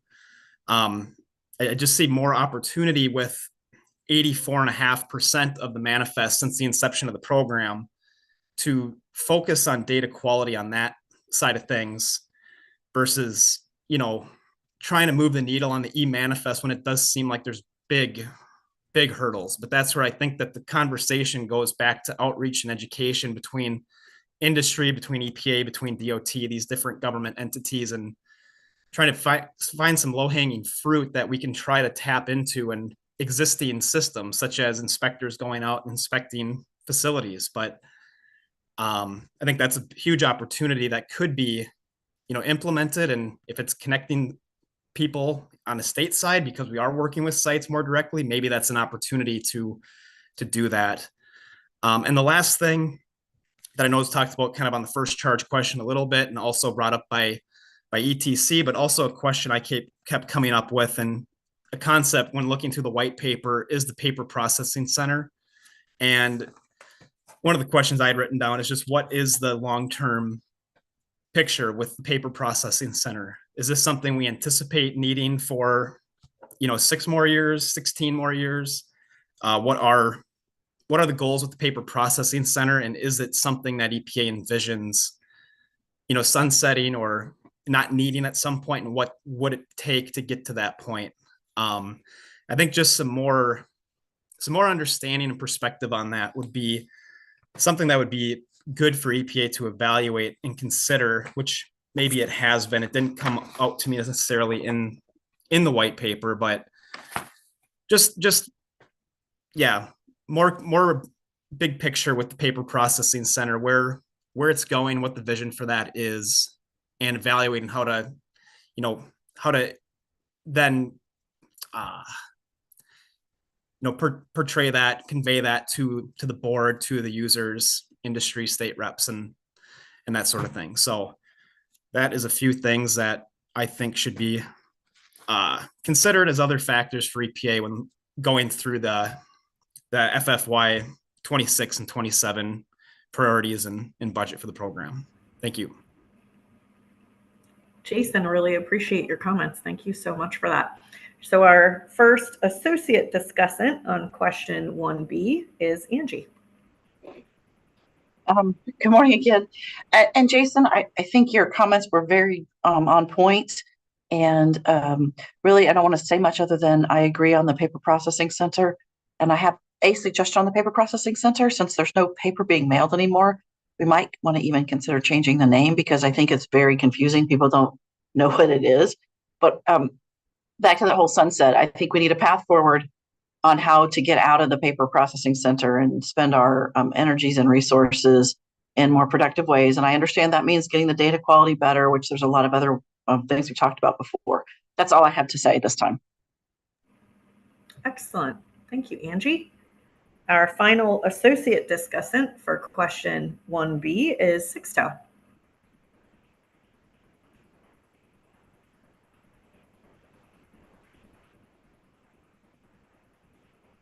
Angie went so fast, maybe Sixto hasn't had time to hit the unmute button yet.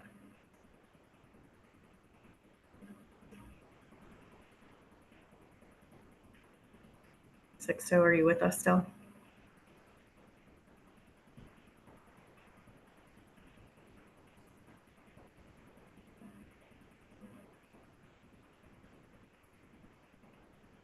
Have we lost Sixto? Anyone? Help me out here. I'm not seeing him. I'll send a quick message to him, but we could circle back. Okay. While we're waiting to see if Sixto is still with us and has any additional comments to make, I will remind the rest of the board that the next step is to ask the rest of you whether you have any additional comments on question 1B. So board members, if you do, I can call on you to make any additional comments on question 1B. Carolyn, I have some comments. Great. We'll call on you, Jennifer, and then I think Terry has a hand up, and we'll at the same time try to see if we can get Sixto back in the meeting. So Jennifer, go ahead. We mentioned this a couple of times yesterday, and it was brought up by Heather in the oral comment period about the unmanifested reports, discrepancy reports, and exception reports. So some things that I know it is early in the stages. We have until December of 2025 to start incorporating this, but things that you might want to, really consider is how is this going to be linked to a specific manifest? A lot of times when we run reports, it is based on what is entered. So if anything else is related to it, it is not going to be seen.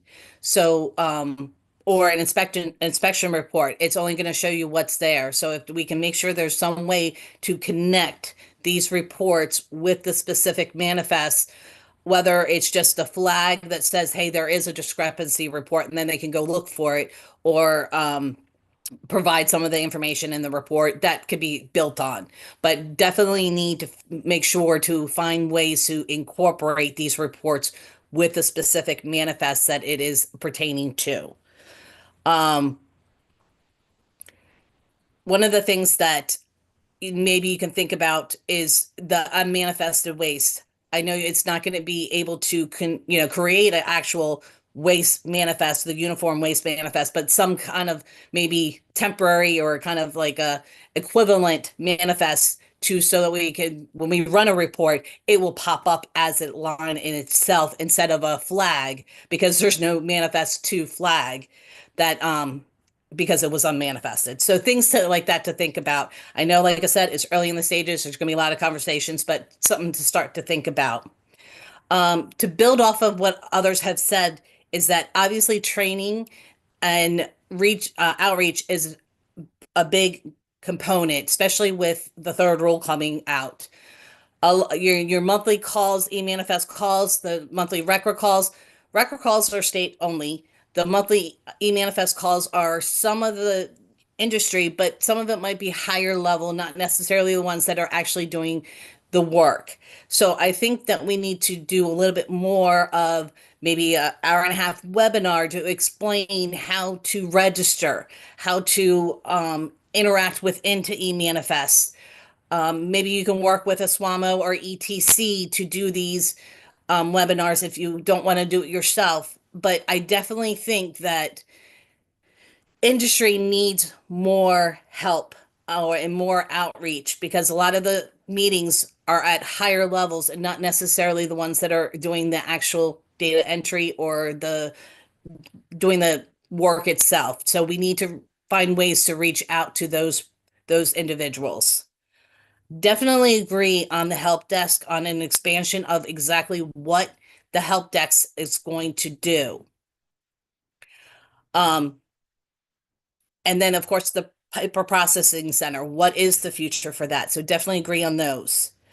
To build off on the two-way API, one of the things that I have been told by industry on some of the errors that are on the data entry side of things is that they're being uploaded from their internal system, and their internal system might not have the updated information. So if we could definitely build on the two-way API and because the states are getting subsequent notifications on a regular basis, especially with the SQG re-notification, with biennial reporting, that maybe it will be a little bit easier to keep these internal databases for the industry updated if we can get the API to work two ways as well.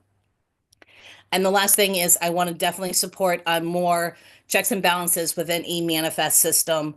I know there is some, and the purpose is not to stop the manifest, but I think we need to build a little bit more. For example, I don't know exactly all the validations that are already built in, but if the ID number does not historically match the address, maybe, I don't know if you can build in some way for an explanation to be explained like we did with the biennial reporting. So that way it can be explained instead of just ignoring it and moving on. So things to consider. So that's pretty much what I have to say. Excellent. Thank you, Jennifer. I believe we are still trying to get Sixto reconnected. I think he had an internet access challenge. So we'll try to reconnect Sixto. In the meantime, I think Terry, you had your hand up, so I will turn to you. Thank you, Carolyn. Terry Bear, ADEQ. So as the other board members have already kind of spoke to, first, I do agree with, I think, the Manifest Center. I think ETC brought up some really great points. Even this board is operated quite efficiently, I think, in a virtual environment. So I'm not sure what all costs go into the operating center, but obviously, I think $6 million over 2 years is substantial. So I think consideration of how to potentially to kind of diversify and reduce those might be optimal for consideration in the program priority. And obviously that leads into, I think, the sunset. So I do agree that I think a sunset is needed. And the sunset is really going to, I think, create transparency with the industry of where EPA is going, and really put them on track for knowing that this is kind of when the other foot's going to drop. So I do think sunset has to be part of that consideration. Additionally, we've talked significantly about data quality. Arizona, obviously, in the past had a manifest program, and we had a fee for having to reprocess a manifest due to data quality issues. I know I brought this up in previous meetings, but I just thought it's worth repeating for consideration by EPA. When there's usually an expense related to, I think, data quality, I think it's going to give folks much more due diligence in how they're transmitting their data to make sure that it's because it's going to come with that price tag. So whether that requires a additional rule or something, I understand that, but definitely I think something that EPA should consider as part of the program priorities. Because I've been working in manifest for over 20 years. You're going to continue to have data issues, and the best way of moving that needle is either through incentive or consequence. So figuring out how you kind of balance that, I think, is essential. The other thing I wanted to touch on, third-party organizations, as I was saying in the clarifying statement, there's some generators. Obviously, the goal is for EPA to get to 100% adoption. Someday. Obviously, you guys are shooting for something short of that at the moment, but obviously greater than the, I think, 2.5%. Generators that go into the system are doing it very infrequent. And so to what Jennifer was just speaking of, I think the calls are great, but I don't think it's nearly enough. It doesn't touch the broad base of what you're trying to get at. So I think that working with, those organizations, here in Arizona, we have EPAS, Environmental Professionals of Arizona, and we have Southern Arizona Environmental Management Society. So there's a couple, and I'm sure every state has them, that could be worked with. SWAMO, I think, is another great one of how you engage with the actual industry users versus, the facilities are always going to attend your calls because they deal with manifest every day, but that's not where the manifest starts. And so I think understanding that and incorporating that, I think, into your priorities and your budget is going to be substantial in helping to move the needle. Finally, I wanted to talk about discrepancies on the movement towards BR. There's a number of elements that you talked about that are not within eManifest currently, the WR form and so forth. I just want to remind you, and I think Angie touched on this briefly at the end of the last question, the discrepancy in quantity is only required on bulk shipments.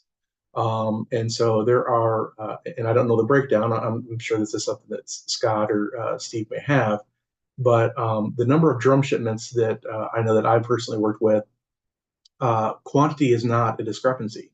Container type, the amount, you got 13 instead of 12, those are discrepancies. And so as you look forward to the BR integration, I know that a lot of facilities rely on their TSDs communicating back their actual weights because, usually these shipments are always estimations.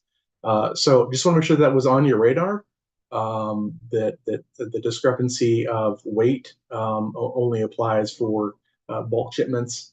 And so for a large part of the industry that does, container shipments, drums and cubic yard boxes, totes, that thing, how do you get that data for integration into BR? And that's it for me, Carolyn. Thank you. Terry, thank you so much. So I know on our agenda, we have scheduled a break at noon, but I feel like we're close to wrapping up question 1B. So Fred, if it's okay with you, I'd like to continue on 1B, and hopefully that will just take us a few minutes, and then we can take lunch after that. Is that all right with you, Fred? Yeah. Great. So we can have 1B fresh in our minds while we close out this conversation. So Sixto, after coming back after internet disconnection issues, you are our final associate discussant on question 1B. And what would you like to share with us? Okay, stop my video.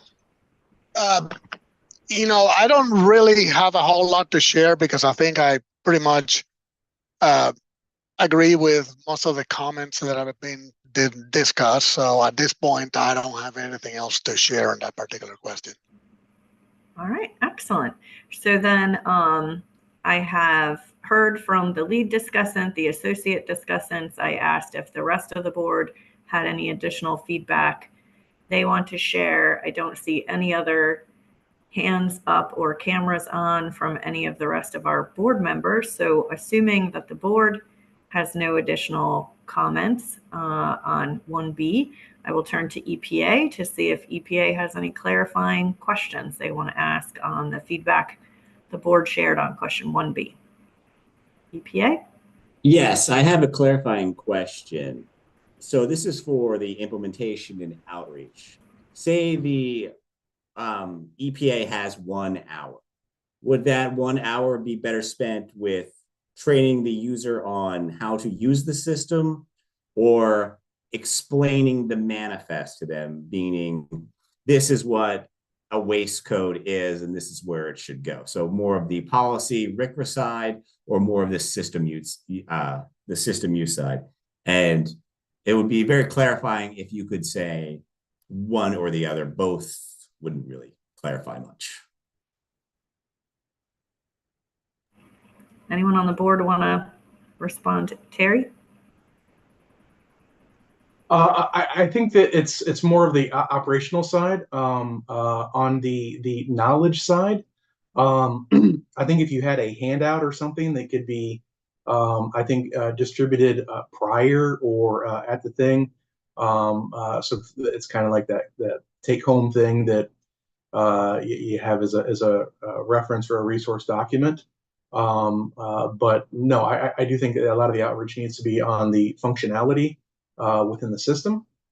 And I think that, in order to do that, I think you have to have the second piece that you spoke of, but I don't think that needs to be in the actual material presentation, but, it could be of more, like I said, a handout material.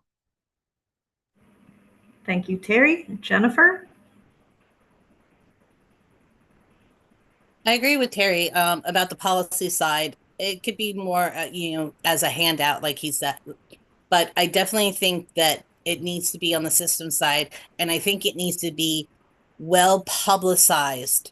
And I think it needs to be more of maybe in a webinar than the monthly e-manifest calls, because those calls are not necessarily publicly advertised. I mean, they're mentioned in certain places or certain other calls, but I think a webinar that is publicly announced to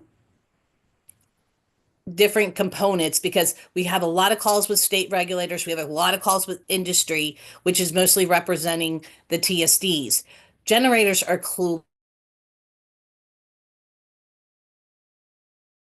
So I think we need to do a little bit more of a system webinar on how to do things, mostly geared toward the generators, because this is they're the ones that are really mostly effective and have the least amount of exposure. And that's all I have. All right, thank you, Jennifer. And we see EPA, any additional?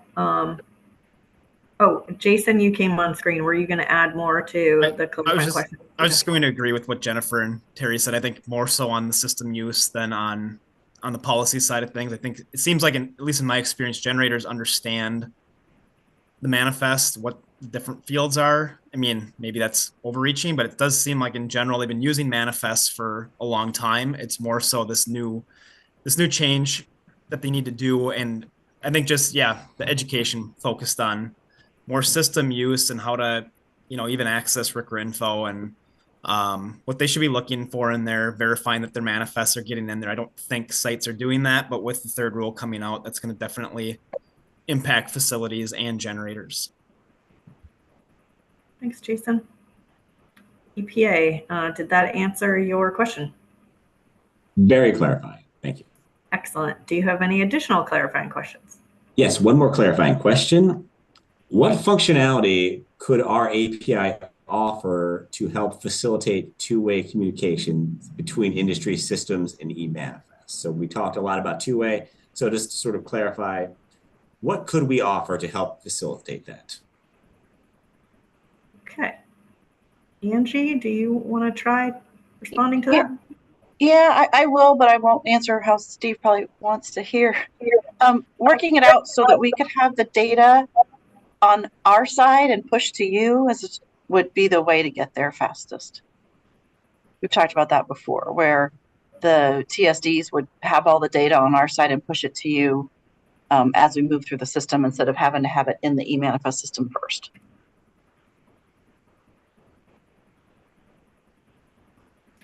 Anyone else have additional feedback to the question from Steve?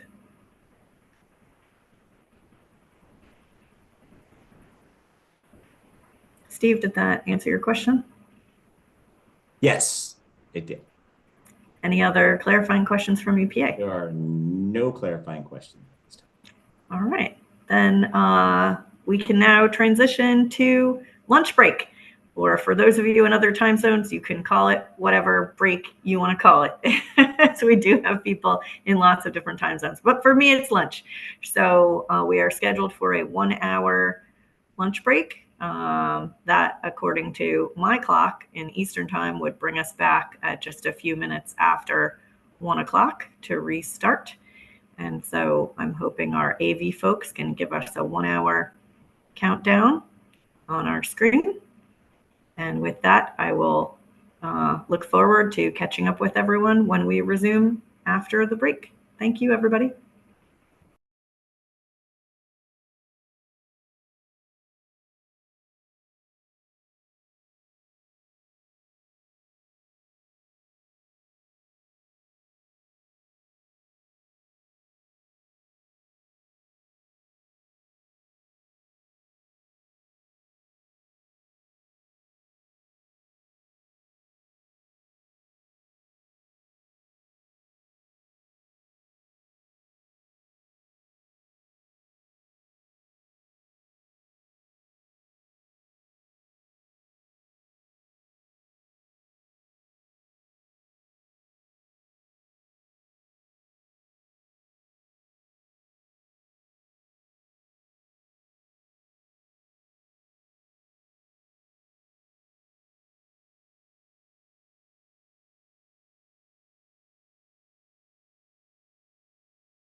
Hello?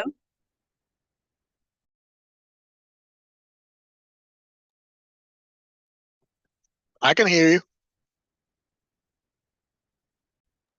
Yeah, I just forgot to put the mute on, Sixto.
Hello, everyone.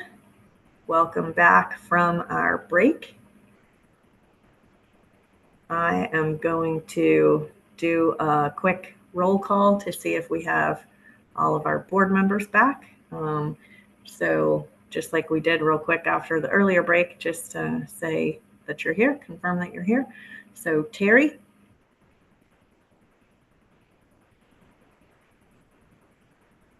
Sorry, the buttons wouldn't unclick. Yes, ma'am, present. I get it. That happens to me too. All right, so Terry's here. How about Jason? Present. All right, Jennifer? I'm here. Michelle, Yes, here. Angie, Present. Sixto, Here. you're here. All Yes. right, Albert Present. and Jackie. Here. All right, Jackie, sorry that you're last every time, but you probably get that with Velasquez as your last name. Only since I got married. All right. Thank you to everybody for coming back after the break. So we are on to charge question number 2. But before I go there, Fred, I just wanted to ask if there are any administrative items we need to cover before we dive into charge question number 2. No, we're good to go. Thanks. Excellent. Off we go. So I will read out the question. Question 2 is, EPA seeks advice from the advisory board on EPA's proposed user fees for the upcoming FY 26-27 cycle. And part A of question 2, what does the board think about EPA's projections for manifest volumes and types for the FY 26-27 user fee period? Should the agency consider any adjustments? And our lead discussant will be Angie, followed by Jason, Sixto, and Jackie. So with that, I will turn it over to Angie to get us started. Certainly. So I do see that the predictions are that there's a significant increase in electronic manifests. And I know it's not significant over the whole amount, but from where we are to where you want to go. And I mentioned yesterday, I think someone on the EPA team mentioned we've gone from 17 manifests a day fully electronic to 26 manifests a day. I do think that those estimates are a little bit aggressive. I presume most of the increase in electronic manifests will come from EPA's request that their own projects be on fully electronic manifests. So I think it's a nice model. It might be a little aggressive, but I don't know that the adjustments down would make that much of a difference. So I think it's probably okay. And that's really all I had to say on that particular topic. Thank you, Angie. Appreciate it. And so Jason is up next on this one.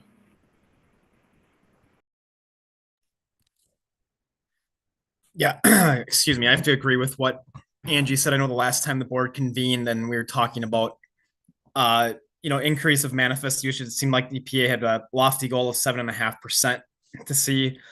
So I think dropping down from what it was at the last board meeting, and I'm not saying for the same cycle, but is closer projection to like what we're likely to see. And hopefully there will be more usage of electronic manifests than just EPA cleanup projects. Hopefully there will be increased usage on industry, but to echo what Angie said, it does seem high, but at the same time, when we're looking at how many manifests we're actually talking, if it ended up being 2.5% versus kind of the half percentage that we've generally been seeing in usage, it doesn't seem like in the grand scheme of things that a significant adjustment would be necessary. And that is all I've got to say. All right, Jason, thank you so much. So that brings Sixto up next. Okay, sorry, I had to click some buttons here, but yeah, I think I completely agree with what everyone else has said. I think the projections for electronic manifest adoption are very generous. I mean, we are looking at probably a 5-fold increase in electronic manifest adoption. And while that's a pretty worthwhile goal, because, at some point, electronic manifest adoption has to increase substantially. But I think given the trends over the last few years, it seems that the 2.5% percentage projection seems a little generous. And it seems like, it's something that we will probably not be able to meet.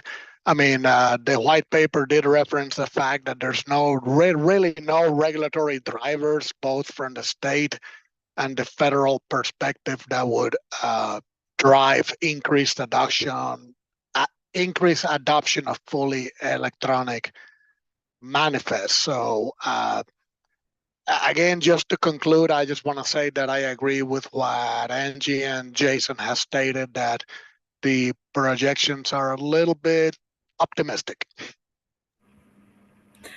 All right, thank you. And Jackie. Yes. Nothing much to add other than the fact that, so if we're looking at figure 5 in the white paper, which is what the EPA is using to kind of predict the trend in the fully electronic or hybrid model, when you look at the trend, it isn't necessarily a clear trend. You can kind of see some kind of stepwise changes in adoption for the fully electronic manifest.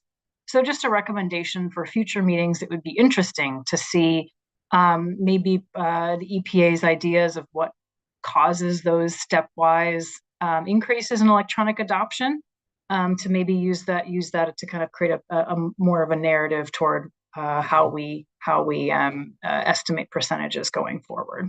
But no additional comments on the estimations they've made. I think they're reasonable. Excellent suggestion. Thank you, Jackie. So now I will turn to other members of the board to see if there are any other members who want to add any comments. Jennifer. Good afternoon.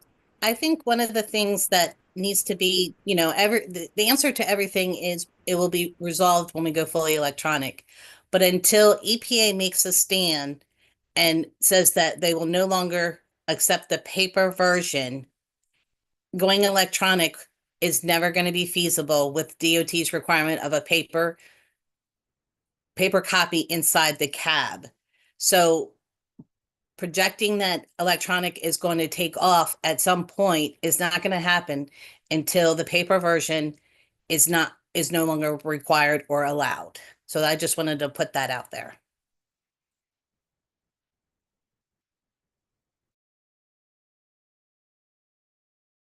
Here's me talking with the mute button on. You can't hear me when I do that. So unmuting myself. Thank you, Jennifer. And Terry? I do want to echo everything the board has said. I do think that it's there's nothing wrong with a lofty goal, but in all realism, I mean, in 6 years, the electronic has only increased by less than 0.25%. And so to go in the next 2 years to 2.5%, I don't see that it happens. Not without some of the other things that we've already talked about. This Jennifer's point, I think the DOT that continues to linger,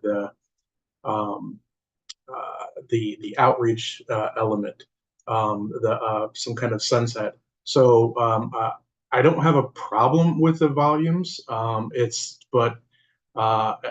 I think that we're going to find ourselves 2 years from now that maybe another 0.5% is probably what we'll see achieved without some kind of drastic move on one of those other elements.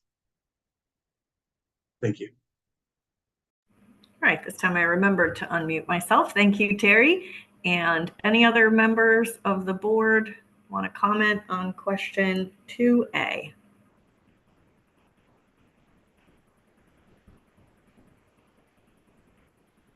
Pausing for a moment to see if anyone thinks of something they want to say.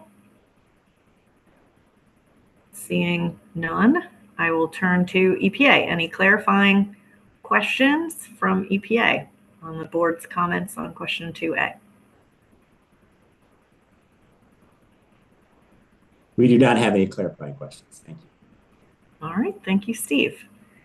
All right. Then I think we can move on to question 2B. I will read the question out. What is the board's opinion about EPA's inputs to the user fee formula, especially with respect to how the agency estimated unknown factors? And our lead discussant on this one is Sixto, followed by Terry and Jason, and then Jackie. So Sixto, over to you. Okay, yeah, thank you. I think this question is very much related to the prior question in the sense that when I looked at these factors, the one that really stuck out to me as a main unknown factor is the amount of fully electronic manifest that EPA is estimating it will receive for fiscal year 2026 and 2027. And you know, I know we beat this horse to death, but I think it bears repeating that even though electronic manifest submissions have been around 0.4% since the inception of the program back in 2018, EPA is once again generously predicting an adoption rate of 2.5% for fiscal year 2026-2027, which is a little bit better than I think it was 9.5% last time. But so this is still a five-fold increase in electronic manifest adoption. And like I mentioned in my prior feedback, the white paper did state that the agency is not anticipating that there will be a mass shift to electronic manifesting during this period. The agency is assuming that electronic adoption will come from EPA-led cleanups, corporate pilots, and the growth of electronic capable transporters due to the remote signer policy. So it seems like, even though in the white paper, the agency does say that they don't see any trends that are going to drive a massive shift to electronic manifesting, the agency then in the next sentence does cite some factors that could potentially lead there. I mean, I think the inclusion of corporate pilots may be a valid assumption because I think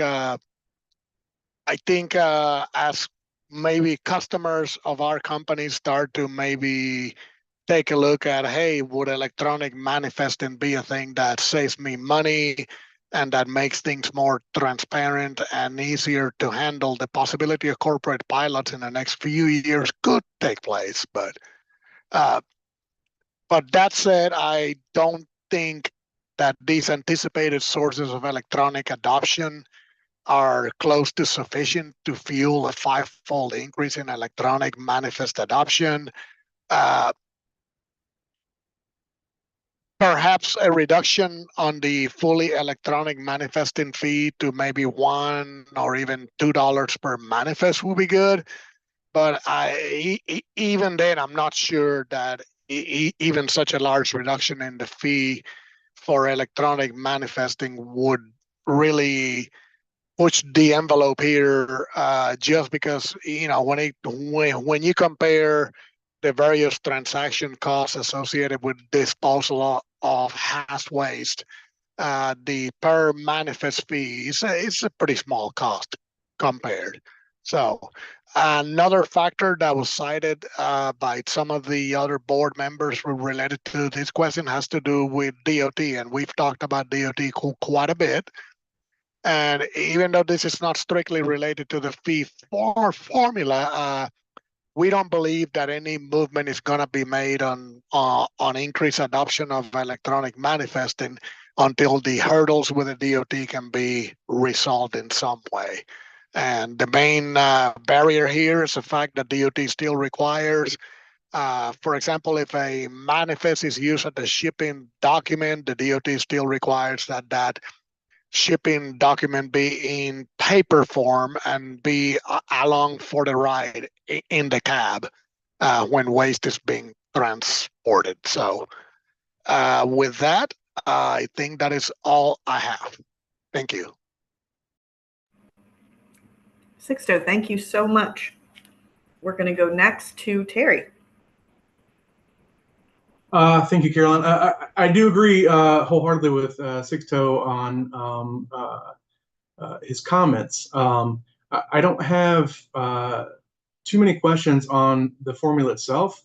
I do think that, as Sixto said, I don't think that the electronic moves the needle enough. You know, while it's a a 17% difference from the current fee.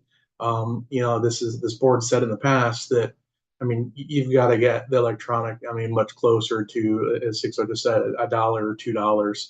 I understand the formula and how it was used, but I think there needs to be more weight on the other side, especially when you look at, the amount of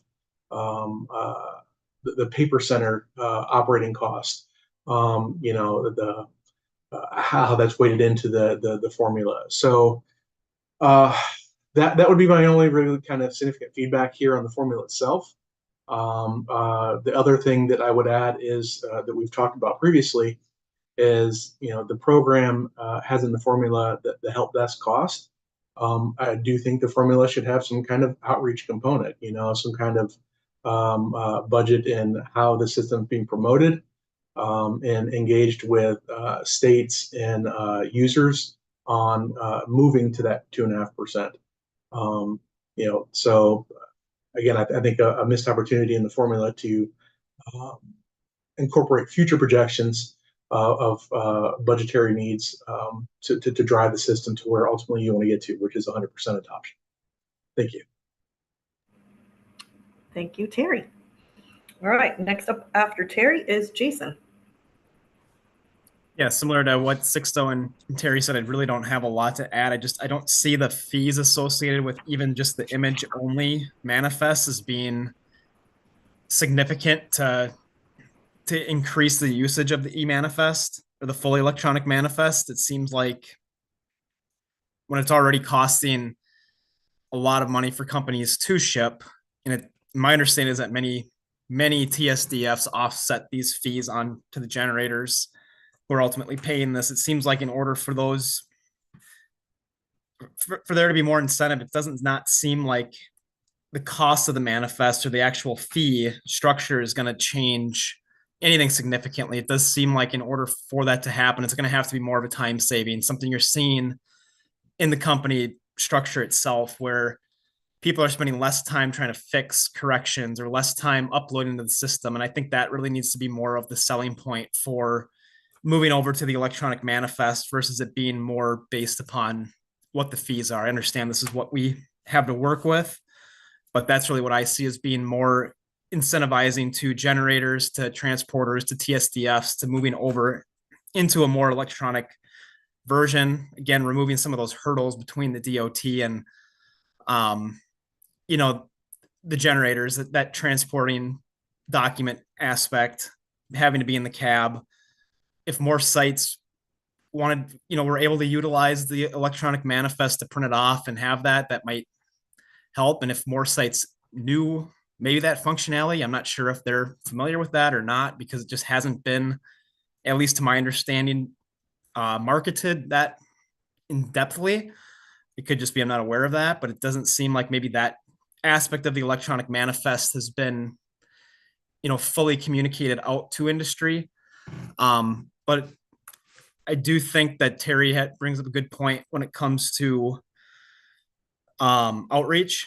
If there's a way to kick back some of the revenue coming from e-manifests going directly to outreach. I know in EPA's comments back on one of the previous charge questions, they talked about if we had an hour of time, how would that be best used?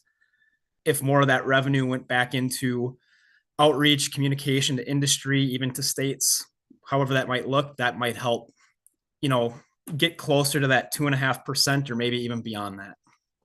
That's what I've got to add. Thank you. All right. Thank you, Jason. And our last associate discussion for this question is Jackie. Absolutely. So really like to echo what everybody has said already. I appreciated Jason's comment about ease of use. And I think really going forward, I think that's going to be a huge selling point, like he mentioned, even more so than the fees. So I think going forward, that would be useful data to try to pull together, if possible, from our help center cases, from the support that's provided by the paper processing center and the help center. If we can try to look at time savings to companies or kind of monetizing that added value that we're able to make, I think would be really useful, not only with developing our strategy going forward, but in making that case to users of eManifest. So highly recommend looking into that in the future. But other than that, nothing to add. Jackie, thank you so much. Now I will turn to the rest of the board. Is there anyone else on the board who wants to comment on question 2B?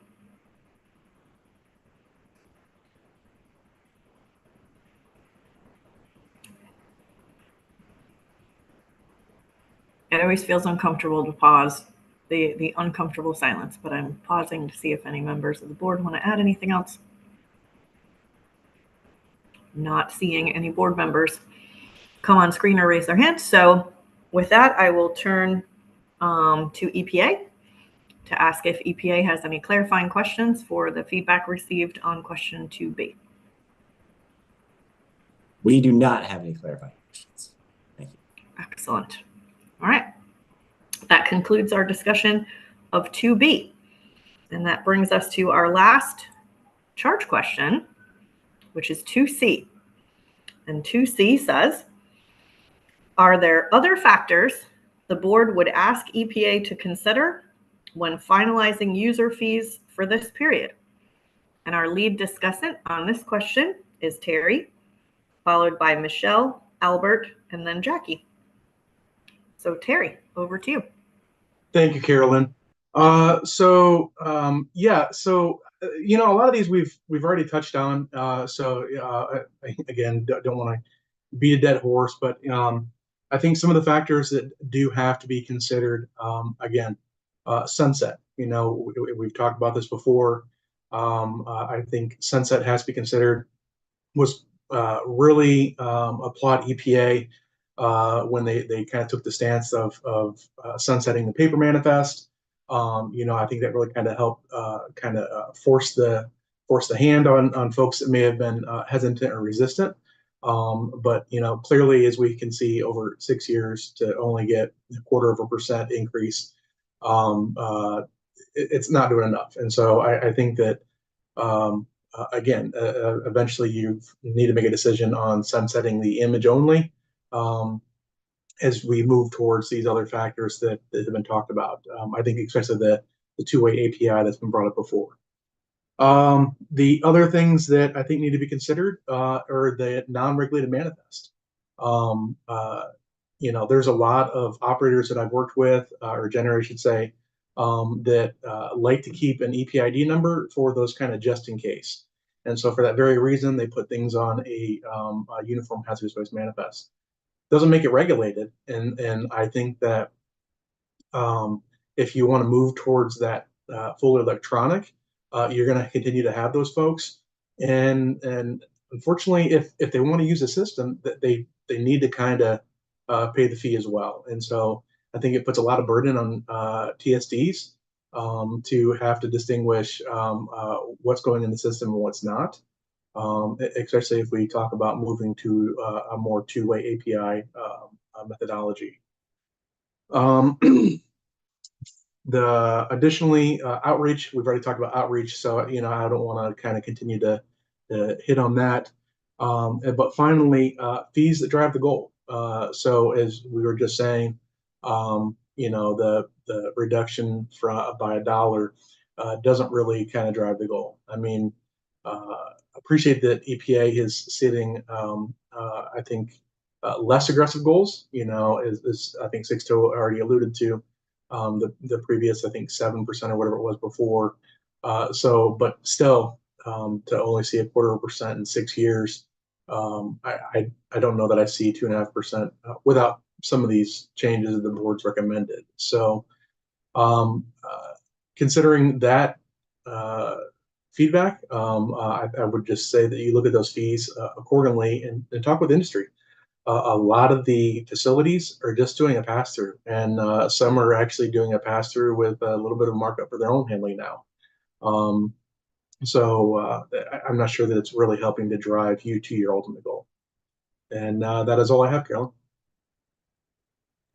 All right, Terry. Thank you so much. And Michelle is up next. Thank you, Carolyn. Thank you, Terry.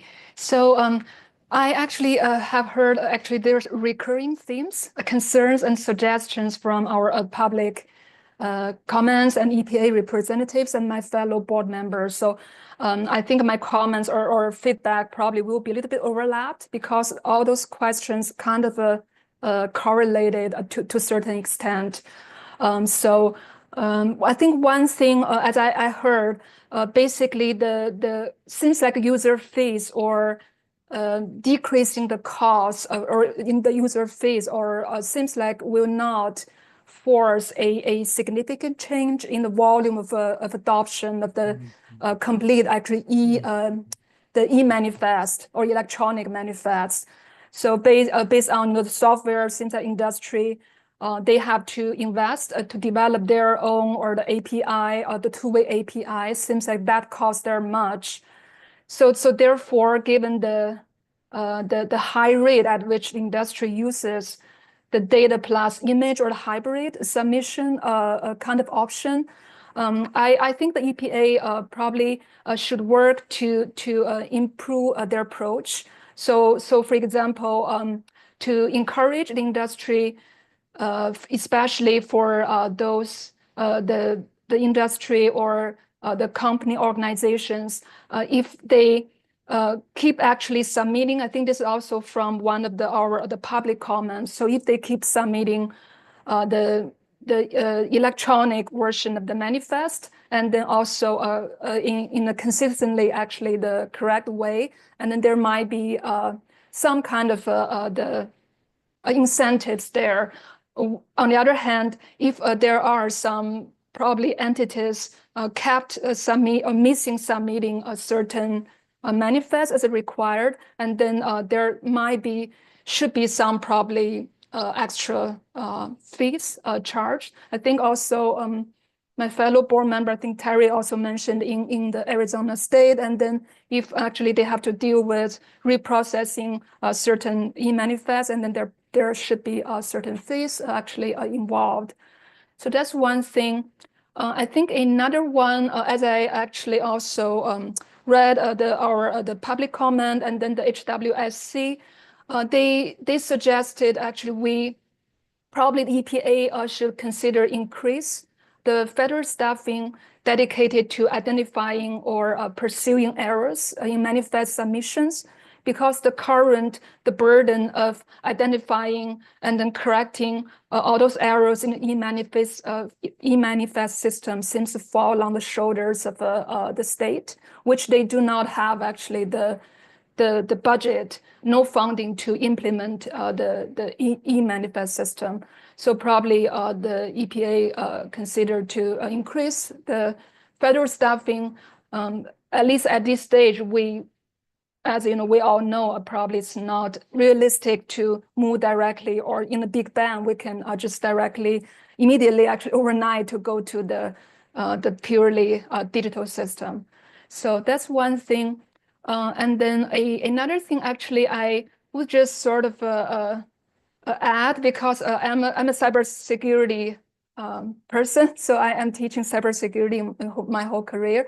So I would actually like to also add some probably allocate some part of the user fees on the improving or just keep actually enhancing the cybersecurity measures.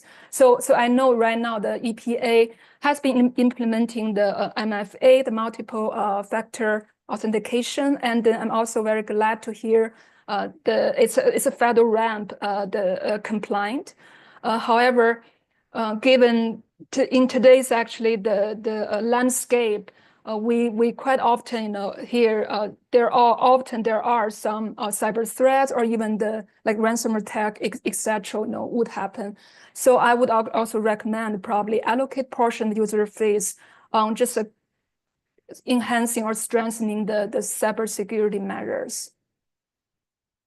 Other than that, yeah, another thing, which is because I heard about the right now, this is really kind of a barrier for the industry or state to completely transit and migrate to electronic e-manifest. So I was wondering whether we can introduce some type of a phase-in, kind of like Sam said, but like a type of phase-in strategy when we actually introduce those phase-to-phase structure, kind of incentivize people to adopt the system. I think another thing, which actually recurring theme, I also want to sort of highlight is the usability. I heard about the user interface because it's based on one of the public comments I read. They state clearly it's not because of the fee, which impede the people to adopt the system. It's mainly the navigation and then the user experience kind of as a barrier. So I was wondering whether the EPA has been, I believe you have actually conducted some focus group or the user group meeting to gather feedback and then to reflect actually in the system upgrade. And then in terms of the outreach and then the publicize the tutorial, I would think probably allocate some of the user fees actually revenues on the develop some kind of a video tutorial and then publish actually could publish in the different platforms so that when the organization trying to adopt and then come across with issues and then they can actually access to those resources. I think that's mainly my feedback. All right, Michelle, thank you so much. And Albert is up next. Thank you. I completely agree with all especially what Michelle shared about risk assessment. I'm worried about that too, because that's one of the reasons why I was asking Steve and all the other staff the number of positions they have. Secure programming in AWS environment. I'm not sure what language and platform and stuff that they're working on. Couple of things that I think would help if the manifest can be read or utilized on the mobile platforms. That means on their phones or some kind of like iPads or whatever, because many of these drivers or whatever transporters, they may be using these devices already. Instead of having paper going directly paper, they can go electronic or electronic paper if you want to call it. And another thing I was thinking about QR codes. Those QR codes are a little bit more efficient in terms of entering or reading data sets if it's already available. And so those are my comments about and suggestions, perhaps, that factors that they should look into. Albert, thank you so much. And that brings us to our last associate discussant, and that's Jackie. Thank you. A lot of great suggestions by the rest of the team. The only thing I'll add is to ensure that as we continue to increase the complexity of the services we provide with eManifest, especially after the third rulemaking, to make sure that we do have some sort of feedback mechanism for the help desk and for the audiences we're serving, to make sure that we're receiving their feedback after they receive either some technical assistance from us or regulatory assistance, since there's a whole host of things that the help desk is assisting with. So just making sure that we have that cost accounted for as well when the increased influx of questions, and then providing some mechanism for folks to give us feedback on our service. That's all. All right, Jackie, thank you. So that brings us to the end of our listed discussants. And so now you guys are all used to this because we've done several charge questions. The next step is for me to turn to the rest of the board to see if any other board members have any other feedback on question 2C.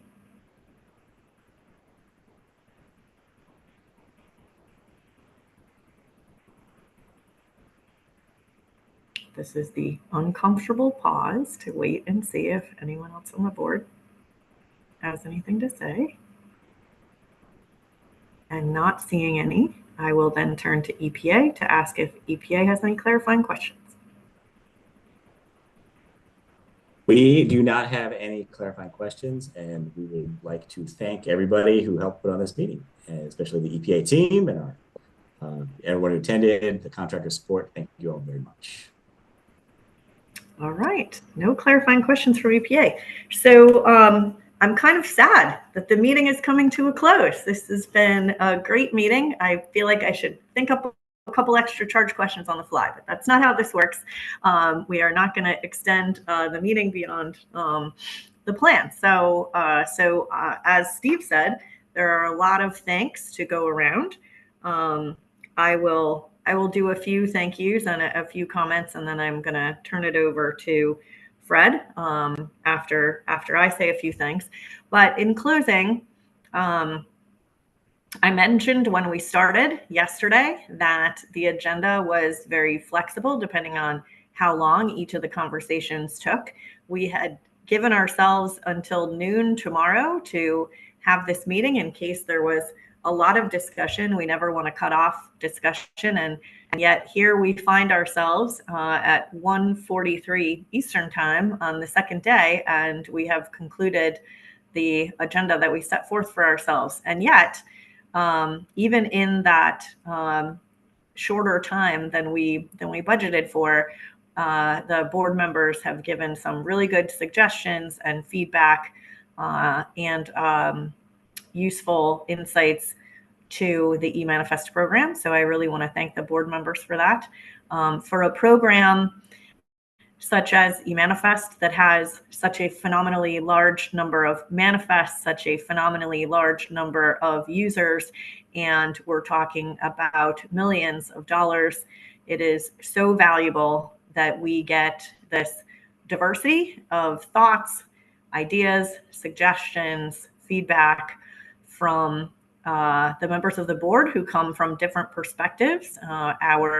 Our new first-time members who are our IT experts, and I'm so pleased that we got to hear from you today. Our industry members who have the perspective of industry users of the system, our state members who bring the state perspective. So valuable to get the input from all of you, and also from the members of the public who chose to provide oral public comments and also the written public comments that were submitted to the docket. So all of that is so valuable in running such a large program that affects so many people. So thank you to all of that. Those of you that are just watching the meeting, you may not know how much work it takes to be a board member. There is work leading up to the meeting to review EPA's white paper, to be very thoughtful about what those board members are going to share with us. They do a lot of work before the meeting to prepare their comments. And then there's a significant amount of work after the meeting to ensure that we have recorded everything that happened in this meeting accurately and carefully. So, and there's a lot of work on the part of EPA that goes into creating the meeting materials, to thinking through the agenda for the meeting, and to being present for their presentations, and then answering questions and also asking questions. So a lot of work by a lot of people, including Fred Jenkins, our guy that runs the whole thing. So huge thanks to you, Fred, for running this program for us, and also to our contractor support who are running the Zoom platform, who are running our AV for us, and ensuring that we have a smooth technical experience in the meeting. If we were all sitting together in a room, we wouldn't worry about losing internet signal or mute buttons not unmuting, or any of those unique challenges that in the last few years all of us have become very accustomed to in virtual meetings. So we really appreciate our contractor support as well for helping us have a smooth meeting. And with my list of thanks, I will now turn it over to Fred to close us out. Okay, thank you so much, Carolyn, for those great remarks. I appreciate it. Really appreciate it. And as always, I want to say thank you all, everyone, for all your hard work for the production of another very successful eManifest Advisory Board meeting. I must say personally, I truly enjoyed this meeting. I enjoyed preparing for this meeting. I enjoyed working with every single one of you all in preparing and doing this meeting. Carolyn, you are, as I love to say, a great leader, very supportive leader. As a chair of the eManifest Advisory Board, overall, and all your support for the eManifest program is truly, I know that I say this all the time, but it's truly a pleasure working for you, and I sincerely mean that. Thank you to the board. You all did an excellent job this week. And thank you so much for all your preparation. I want to give a special thank you to our newest members, Dr. Michelle Liu and Dr. Alberte. Greatly appreciate your service on the board. You all did a great job, great feedback, excellent feedback. And I can tell you all really studied, worked really hard. We really appreciate that. We know it's a great sacrifice because you do have your day jobs as IT expert professors, leading, experts in your field. So we really appreciate your service. And also to the entire board, thank you all for y'all's all of y'all, really came well prepared to discuss matters at hand for this week's meeting. Thanks for your flexibility in preparing for the meeting.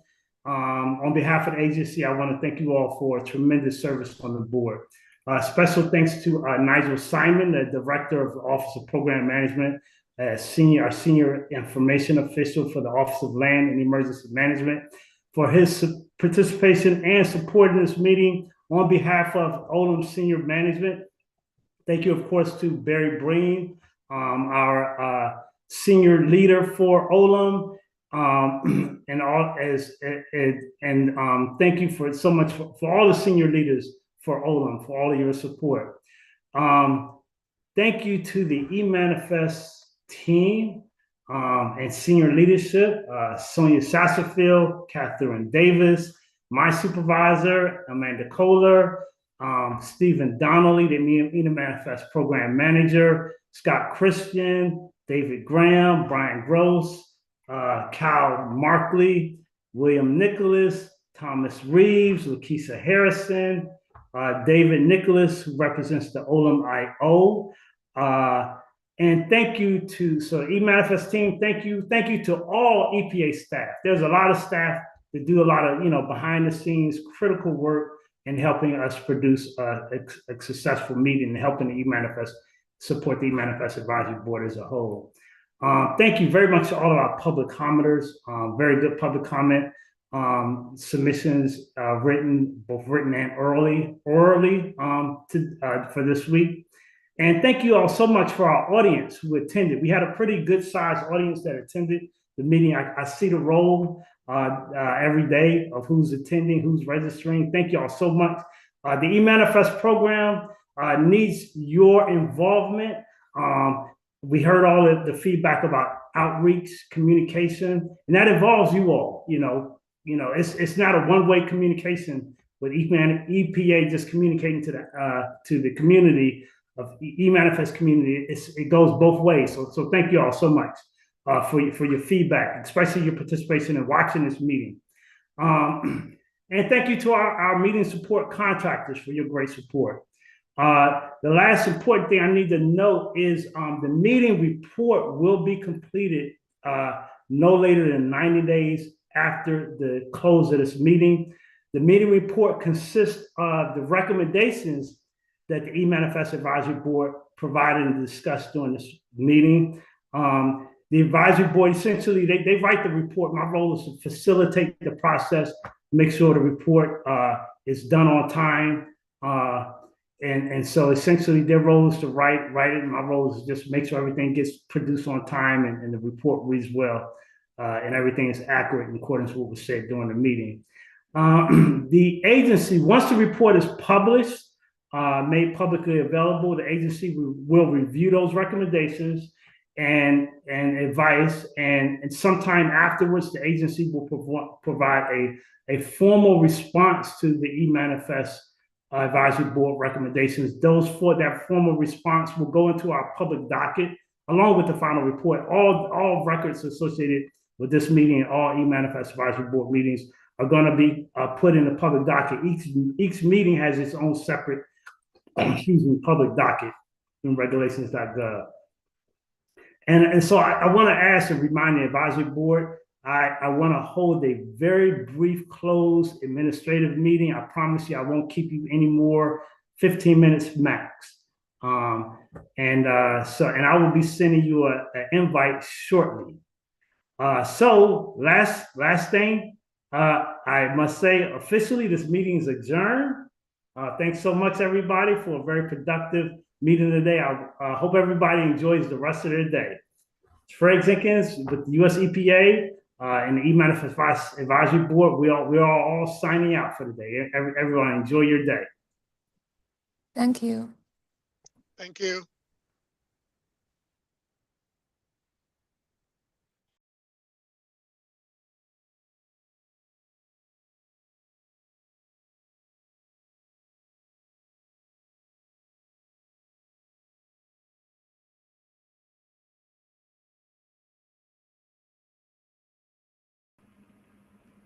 Are we no longer streaming?